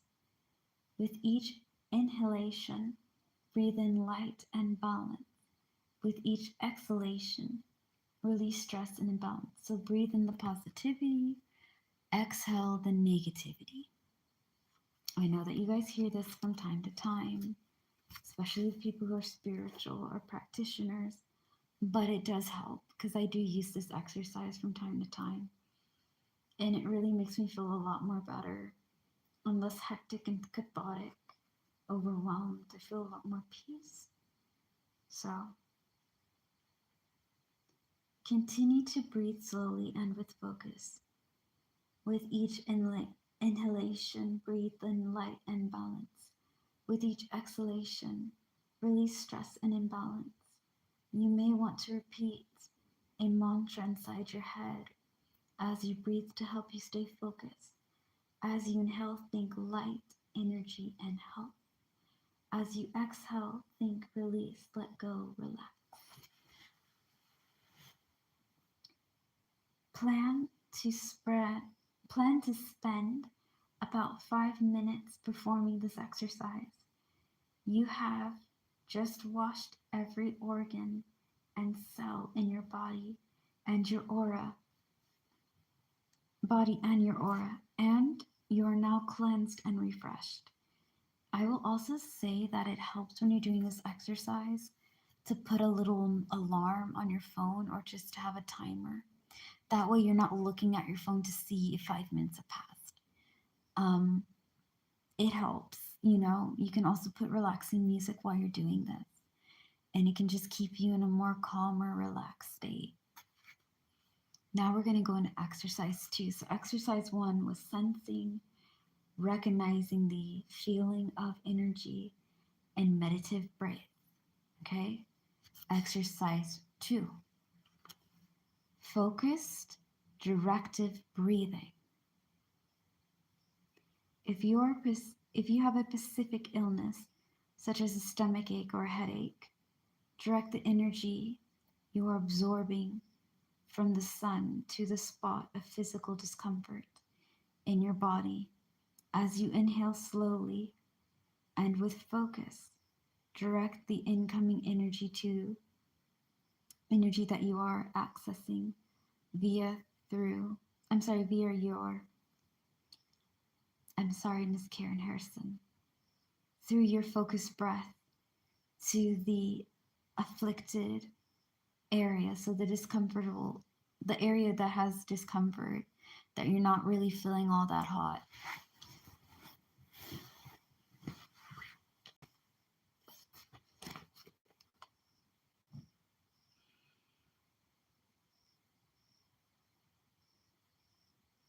Donde? Aquí. Oh no, it's aquí. It's here. Okay. Area, and hold the energy there for a few moments. Just for like maybe a few seconds. Sorry. The light kind of makes me look whiter than I am. I'm biracial, so I make a lot of jokes like that. I joke myself. I don't joke on you guys because, I'm not that kind of way. But yeah, anyways, direct the incoming energy that you are assessing via your focused breath to the afflicted area and hold the energy there for a few moments. So just like maybe 4 or 5, not minutes, but just for a little bit. Concentrate on what the sun energy feels like within your body. Then, in your mind's eye, your third eye, visualize the energy gathering and coalescing the imbalanced area with focused thought. Gather up an imbalanced energy in that spot. As you exhale, slowly visualize the gathered imbalanced energy in your mind and the release of the energy of the illness along with your exhalation. So if I was having a headache, excuse me, if I was having a headache, right, my head is hurting really bad, and I'm doing this breathing exercise, I'm focusing while I'm absorbing and connecting with the sun, right? I'm feeling the warmth, the soothingness, the healingness of the sun's ray through the window or outside. I'm focusing that energy on my head because my head hurts. As I breathe in, I hold for a moment, focusing on my headache, focusing on the light touching my head, healing my head. As I breathe out, I am breathing out the tension up here. Okay, I'm breathing that. So yeah. I'm surprised within an hour y'all have not really joined me on this live. Maybe you guys do and I just can't see you. I would say it's pun intended, but like I really can't see that well. So, well enough to read though, so thank the gods and goddesses. Alright, let's go back. With focused thought, gather up an imbalanced energy in that spot. As you exhale, as you exhale, visualize the gathered imbalanced energy in your mind's eye, and then release the energy of the illness along with your exhalation. You may find that as you do this, a particular color will come in mind. When you receive a spontaneous information such as a color to use in your breathing work, in your breath work, practice imagining that the breath you are inhaling and drawing into your body is tinted in that color or shade. Breathe it in and absorb the color into your cellular system, extending it into your aura as well by imagining that your body is overflowing with this energy and the color is radiating out through your skin and into the air surrounding your body. We're going to get into exercise 3. Exercise 3, grounding and centering energy. Stand outside barefoot on the earth. I like doing that. I'm a Virgo, so I like being outside on the ground, and I hate shoes. I like earthing. Feel the grass and the dirt underneath your feet. Smell the rich scent of nature surrounding you. Become aware of the movement of the wind in the trees and sounds of the bird calls and insects. In your mind's eye, imagine that you are sending down roots through your feet. Feel the slight tingling sensation of your own body energy, your own body's energy flow gather at the soles of your feet in preparation for joining with the energy source of earth. With each inhalation, so as you breathe in through your nose, y'all won't come for me about that, but it helps. Inhale through your nose, exhale through your mouth. Go. And then it helps. I'm telling you guys, it helps a lot. Gather this energy and let it flow down to the soles of your feet. With each exhalation, breathing out, let your energy roots burrow into the earth, seeking the earth's magnetic center. Perform each breath inhalation and subsequently exhalation 10 times. So you're going to breathe in and out 10 times. You can do your count to 4 if that helps you guys. When I'm doing my breathing, like just grounding and centering, I use counts of 4.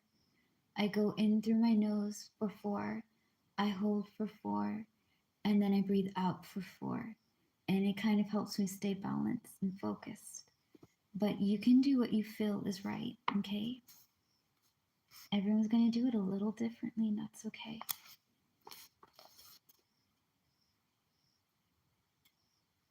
Ten times, or until you sense your body from your waist to your feet feel physically heavier. So you can do it 10 times or until your waist, so your hip below feels a bit more heavier than from your hip above. Okay, so where your feet or your legs start and they go down to the ground. When that starts feeling a little bit heavier, then you can stop. If you're starting this and you're trying this for the first time and you're not really doing exercise 1 and 2, it's going to get some practice before you get it right. So don't feel bad if you don't get it right the first time. It's okay. Physically heavier, you can gently sway back and forth into a perfect balance. The earth is providing grounding and is serving as a ballast for you. Once you have connected and rooted your energy with that of the earth. Absorb energy from the rich source, just like a plant draws up water, draws up and drinks water and minerals from the earth with its roots. As you inhale, drink up the earth's energy through your roots. As you exhale, send feelings of love and thanks down through your roots to the earth. When you are finished, feel yourself drawing your roots back up into your body through your feet. Using your breath, you will be calm, relaxed, and gently energized when you are finished. This is called grounding and cleansing. All right, guys, we are going to talk about exercise 4 and 5. All right, as well as 6. So we got 2 more exercises to go. Exercise 4, light energy visualization. Root yourself in root yourself in the earth once again. So you're going to do exercise 3. So you can do exercise 4. Okay? So what we just got done talking about. Fear not, I'm going to take pictures and put it on my channel so y'all can also see the exercise yourself. And you can kind of be able, it's going to be on post. So y'all can look on my channel, on my account, and also have these exercises for you guys to do on your own. All right. Exercise 4, light energy visualization. Root yourself in the earth once again. This time, just for balance. Don't observe energy from the source. Instead, raise your arms above your head and draw energy from the air, the sun, stars, or moon throughout the energy vortexes in the centers of your palms and through your crown chakra located on the top of your head. So I'll also take pictures of chakras so you guys know where they are. But the root chakra, I think, is the last. No, the root chakra is the first. The crown chakra is the last. It goes from like bottom up. So it's kind of like right here to like here. Right, like right on top. It connects you to your higher self. All right. Palms, center of your palms, and through the crown of your chakra, through your crown chakra, located on the very top of your head. See and feel the energy, white, glowing, and radiant, flowing down from the sky into the palms of your hands. And with your focused breath, shoot this energy into yourself, into every cell of your body.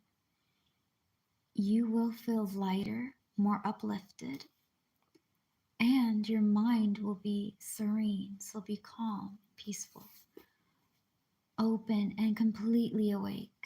All right.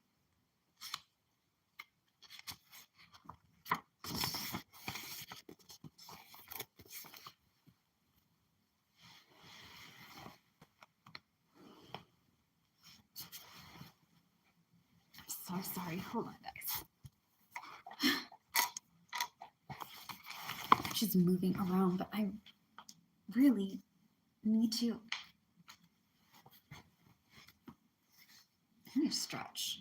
All right. And away we go. Exercise 5. Physical and physically and psychically sensing energy. Excuse me.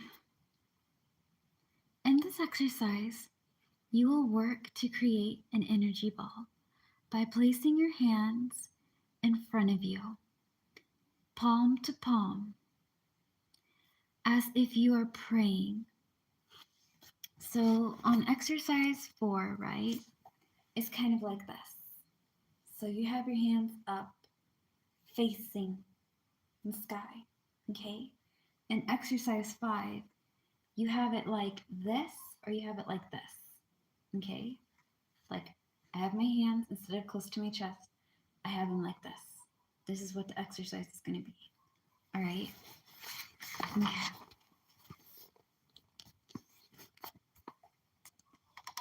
You guys can kind of see me. Exercise 5, physically and psychically sensing energy. In this exercise, you will work to create an energy ball by placing your hands in front of you, palm to palm, as if you are praying, moving the palms of your hands away from each other until they're 8 inches apart, and begin to do your focused energy breathing. So, exercise 1, I believe. Hold a cotton pick in a second.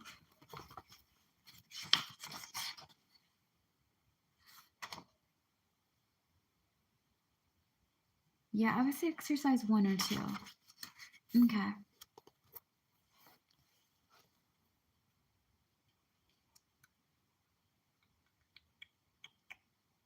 There we are. Do your focused energy breathing. After 4 or 5 focused breaths, very slowly bring your palms closer together. Let the palms approach each other millimeter by millimeter. So you're going to start off like this. Then you are going to slowly take them apart and be maybe around here, right? I mean, it's not necessarily exactly 8 inches, but somewhere around here. And then as you're continuing, you are going to slowly put them back. You're going to see which energy is coming this way, which energy you're absorbing, and which energy you're giving. Okay? You're going to learn about your receptive and receiving hand. Another trick that you can try is to close your hands like this. Okay, so if you're comfortable doing it this way, that's great. If you do it the other way, that's fine. Whichever hand is a little bit longer would be it. So this one's a little bit longer. This is my, I believe, it's either the receiving or the one that gives out. But this is also another way of doing it. So yeah. All right. I know I'm moving you guys back and forth because when I sit up like this, y'all can kind of see me, but I'm mainly leaning on the side. So yeah, no. So sorry. Hold on, guys. Okay. So let's get started. Where were we? There we were. Slowly bring your palms together and let the palms approach each other millimeter by millimeter until you begin to palpably, palpably. Holy smokes. Palpably, palpably. Feel a slight resistance between your palms, as if you are being softly pushed away from each other. This is how your electromagnetic field, your aura, and you are sensing the force within it. When we get to chapter 3, which focuses on clairvoyancy, and the other senses, which correspond to your physical senses. We will be discussing some of the many things you can do with this energy. For now, your task is simply to continue to play with it as you hone your awareness and sensitivity to these feelings and sensations. All right, we're going to get into exercise 6. Exercise 6 is sensing flows within the body, a body's auroric field. Use the energy ball palm technique from the previous exercise to energize your hands. Then, with your right palm about 3 inches above your skin surface, begin slowly running your hand palm side down above your arms and legs. So when you're running your hand, your palms are going to be down. So it's going to be like this. Okay? You're sensing your energy and how it feels. And it's also going to help you with like kind of patching up and healing certain areas that may feel a little exposed or sensitive. You're going to get into it. You're going to hear about it, I think, in this exercise or the exercises to come. Right. Okay. Above your skin surface, begin slowly running your hands, palms side down, above one of your arms or legs. Open your senses and notice how the energy resonates from the limb feels. Is it smooth? Does it have a sensation that gives you an impression of cold or hot, cold or of heat? Does the energy above the limb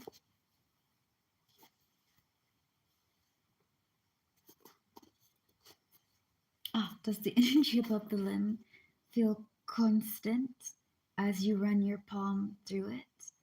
Or are there areas where it feels like there are gaps and emptiness? You can do this exercise on yourself, but it's actually easier to experiment with a friend or colleague's body energy flows. Since you also since you're since you are used to your body, when you work with a friend, you can make comments about the texture and quality of the energy you are feeling and get feedback about your psychic energy impression. As you explore,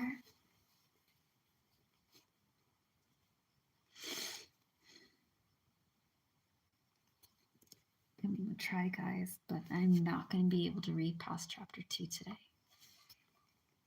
Because I have to let my eyes rest.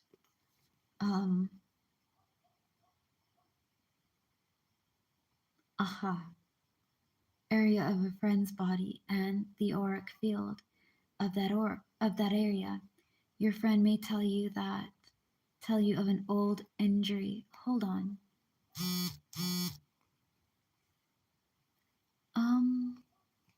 Yeah, you're just gonna have to hold a cotton pick in a second. Sorry. I have my phone on vibrant in case family calls or they need something. Also to get, notifications, obviously, but that's not important right now. What's important is that we get this book read. I feel like I jumped it. Okay, feedback about your psychic energy impression. As you explore their energy, whenever you let your friend know that you are noticing a gap or a change in temperature in the energy pattern in a particular area of your friend's body and the auric field of that area, your friend may tell you of an old energy to that spot, or come on now, or even begin recounting to you a story about an earlier emotional trauma, difficulties or traumas that we have experienced in the past but have not resolved often settle into energy patterns in the location in our body, waiting to be resolved and released. The emotional energy residue left over of our traumatic experience settling into a physical location is called a blockage and is part of the work that some psychics take on to release and heal the energy residue of that trauma. I think when I start having my business in a physical place, I'll probably start doing that because I really want to do like that form of work and crystal um, therapy as well as just like, stuff of that nature. It'll be really nice to try. All right, what do we do with these energy flows once you have been able to feel them physically and psychically? You will begin to hone, so you'll be able to channel your skills at interpreting these flows and what kind of signals you are receiving on a psychic level from them. Does the energy feel hot to you? It could be an accumulation of vital force, which is either gathered to perform a specific function, healing, or blocking, or is or as preparation for a release. Does it feel cold? This could be a break or tear in a person's aura, auric field that is leaking energy, leaving the individual fatigued, tired, and worn out, and susceptible to ill health or stress. When your body is not feeling good, okay, when you are stressed out or you're holding in a lot of tension, it does more than your mind and your heart, okay? Your body's trying to take in that load and it stores it in different areas of your body that can cause a lot of pain and a lot of agony. It can also make you feel emotionally, mentally, and spiritually exhausted. You can feel tired for no reason or just low energy, not motivated. You know what I mean? So that's what they're kind of talking about. I'm sure you guys know what I'm reading, but in case that you need something a little bit more, that's okay. Also, simplifying it helps me understand what I'm reading too. So don't feel bad. All right. Preparation for a release. Does it feel cold? This could be a break or a tear in a person's auric field that is leaking energy, leaving the individual fatigued and susceptible. Pardon.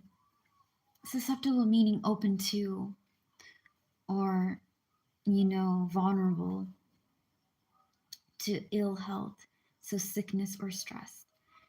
Do you get a color association with the flow when you feel it? As you pass your hands over the area, does a color spring to mind? Or do you psychically see or feel a color? Part of your diagnosis of this energy color will be the type of expression associated with that color, as well as your emotional response to it, and any snippets, so details or kind of things that you catch on the side, a sudden psychic information or insight you receive when experiencing it. On. All right, let's try this one more time. One of these interesting things that psychic insight is how the information that is received sometimes has the action of a process called synesthesia. Synesthesia. So synesthesia comes from the Greek word syn, meaning with, and aesthesis. So synesthesia. I'm going to go with how I said the first time. I apologize if I butcher it. I gave it a go. Um, so the Greek word sien, which means with, and aesthesis, meaning sensation. So with sensation is what the word means as a whole. Okay? This is when two of the body physical senses pair up and trade sensory places in a way that an experience is interpreted by an individual. This phenomenon that takes place when a person has the experience of tasting a color, smelling a musical note, hearing a number, when two or more of the senses entwine, so combined. Cine, quiero stosi, man. Um, Synesthesia is actually something commonly associated with newborn humans as they sort out how to interpret the various stimuli they receive to their physical system. But synesthesia is also very common with the psychic senses. You may find that you train your psychic ability when you read for others. A certain type of energy always seems to come across to you as a green or a brown energy. You will learn then that when you encounter a flavor color of energy, it's a variety. I understand why she uses flavor. I get the gist now. I find that very creative though. I like the creativity. Its color denotes a certain quality, so it hints or it gives out a certain quality, a bit of data.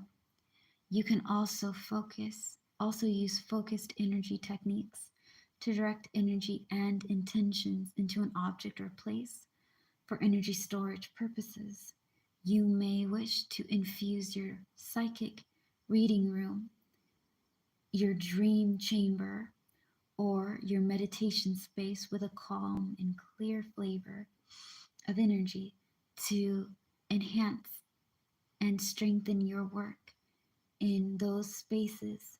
You may choose to give additional clarity and connection to tools you use in your psychic work. Tools such as pendulums or divining rods, and to any healing tools you use to release and transform energy flowing.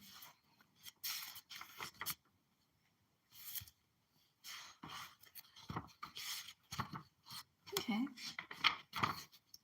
We are going to get into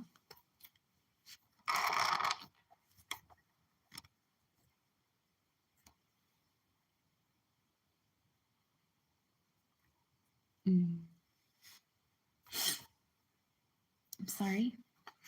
We're going to get into exercise 7. I know we made it this far, guys. Exercise 7, focusing intentional energy into a space or object. This, darling, is going to come in a lot handy when you have your own place of business. Like I have my room, and that's where I do a lot of my business, my videos, right? And you want to make sure that whatever area you decide to do your psychic work or decide to do your readings for other people, you want to make sure that area is cleansed and protected. Don't go over there not taking your protection seriously. Okay? You rather have protection and not use it than need it and not have it. Okay? Grounding, protection, and clarity is very important, and it's very important for you guys to know how to do that. All right. No, y'all don't have to look at my nose. Ground and center yourself using the technique exercise 3 and 4. Worry not if you forgot about it. I'm going to post it on my um, YouTube channel so y'all can also see it and use it when you want to. Okay? Exercise 3 and 4. If you're creating an intentional energy pattern, so purpose energy, in a space, you will first focus on what that energy should feel like. For a meditation space or psychic reading room, you will want to feel you want to have a feeling of calmness and serenity, peace, clarity, no bullshit. You want your room to feel calm, loving, welcoming, and just able to breathe like a fresh air kind of thing. All right. Of comfort and psychic cleanliness. After you are grounded and centered, you will focus and visualize the color lilac. Lilac is really good and it represents gentle wisdom. Or light blue, which is peace. You can also have both. I don't see why you couldn't, but she has been doing this far longer than I, so she has more knowledge, you know? And I'm not saying that to be mean or nasty. I mean that with complete respect. Breathing in energy with your meditative breath and filling your body and aura with the color you have chosen. You are exhaling. You will exhale the colored energy into your room. Continue doing this color energy breathing, filling your body and your aura each time with your inhaling breath and radiating the color into the entire space. You're exhaling with your exhaling breath. When you feel that the room has been cleansed and is full of this focused colored energy, you will set the energy in place by clapping your hands once, ringing a chime or stating, so shall it be. Okay, stating, I'm sorry, I read it wrong. Stating, so shall it be. Or another short phrase that is effective. I say blessed be, some others say so mount it be. It just depends on what you feel and what works for you. I say that on all of the videos, but I want you guys to understand you're going to learn a lot of things like the rest of us have learned, but in your spiritual journey, you're going to make your own thing. You're going to use your individuality and what you pick up and mix it with a little bit of your own stuff, right? Now, it's important that you learn these exercises and do them to the letter. But at the same time, when you're going to be doing your readings and things of that nature, when you're really practicing being a witch and a spiritual practitioner or psychic or whatever that it may be, you're going to have your own certain pizzazz, your own razzle dazzle, your own style to it. It's going to be something unique for you that you put into it, all right? But it's important to learn these exercises. I ain't going to lie about that. I think I'd be a shitty person if I told you guys you don't have to do this. Yes, you do. You should try these exercises from time to time. They will help you in the long run. All right.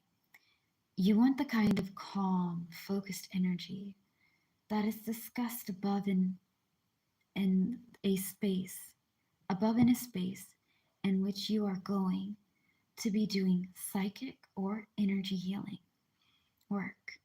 But there are other uses from this technique as well. You can set a specific energy in a space for any purpose.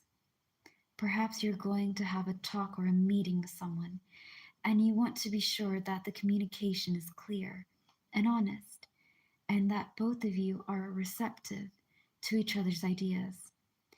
You would work as above using pink, compassion, or light yellow, communication and comprehension, to infuse the energy in that room. In the room for the best results. Perhaps you have a child who has trouble sleeping at night. You would infuse the child's bedroom with the energy of light blue, peace, or white, purification, to help them relax into sleep and experience dreams that would be refreshing and restful. You, if your if your intentions is to direct energy to an object for a specific purpose, you would follow the method as outlined previously selected and appropriate energy color for the object and object's purpose. Say that you wanted to change a particular ring or a necklace as a tool to help you open your psychic senses and be very clear about information you obtain when you are meditating or performing a reading. The purpose of this piece of jewelry would be to help you more quickly access your psychic talent and analyze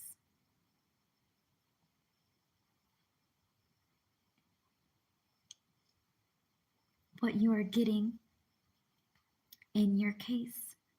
In this case,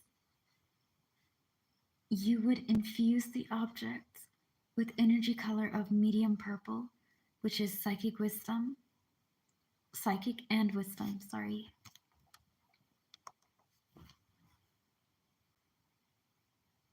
Yeah, this thing be messing with me and I don't like it too much. Okay. With medium purple, which is psychic and wisdom, or lilac or pale blue. Lilac, remember, is more of like sweet Jehoshaphat. Light blue is peace, and lilac is something. We had it before.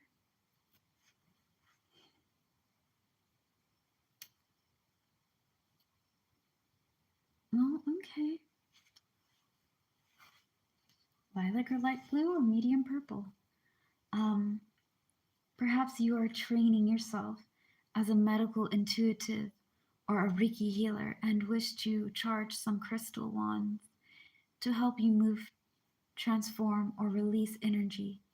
After selecting your healing tools, you would infuse the tools for moving, dispensing, and transforming energy with the color orange, which is vitality, and green, renewing, and the tools for drawing out and releasing energy with black, absorbing and protection, and white for purifying. You can also utilize focused energy to manifest your intended goals by psychically sending an intention out into the universe. If this is your desire, using the same energy technique, you can focus,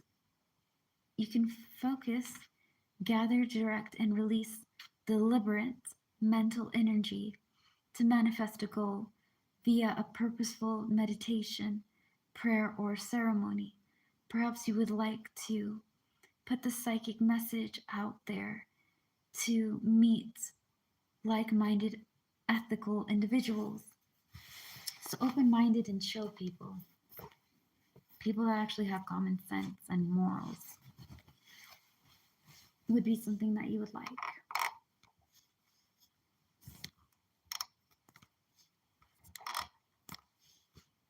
I'll stop flipping with it.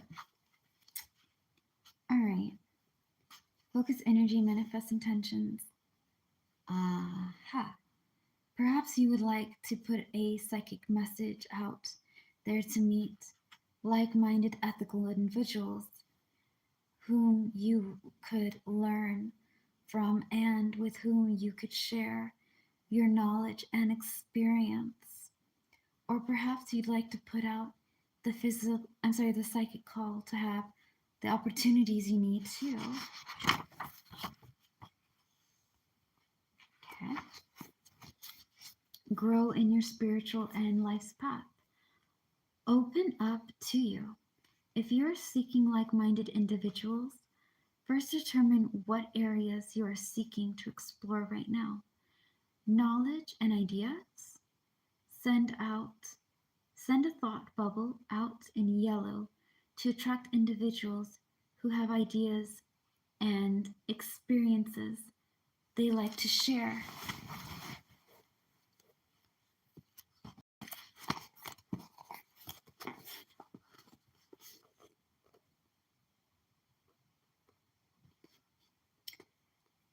Like to share with others, psychic seekers, other healers. Send a thought bubble out in green, the color of healing and renewal, opening more to your psychic gifts. Send lilac through Send lilac thought bubbles out to attract those who are spiritually focused and psychically aware. Think about what your goal is and determine a short conscious sentence that encompasses your desire. Meditate on this thought, surround it with the color energy bubble, and let it float away. The conscious manipulation and transformation of energy is also useful when you need psychic shielding in negative situations. Sorry, there, I think you guys can kind of see me.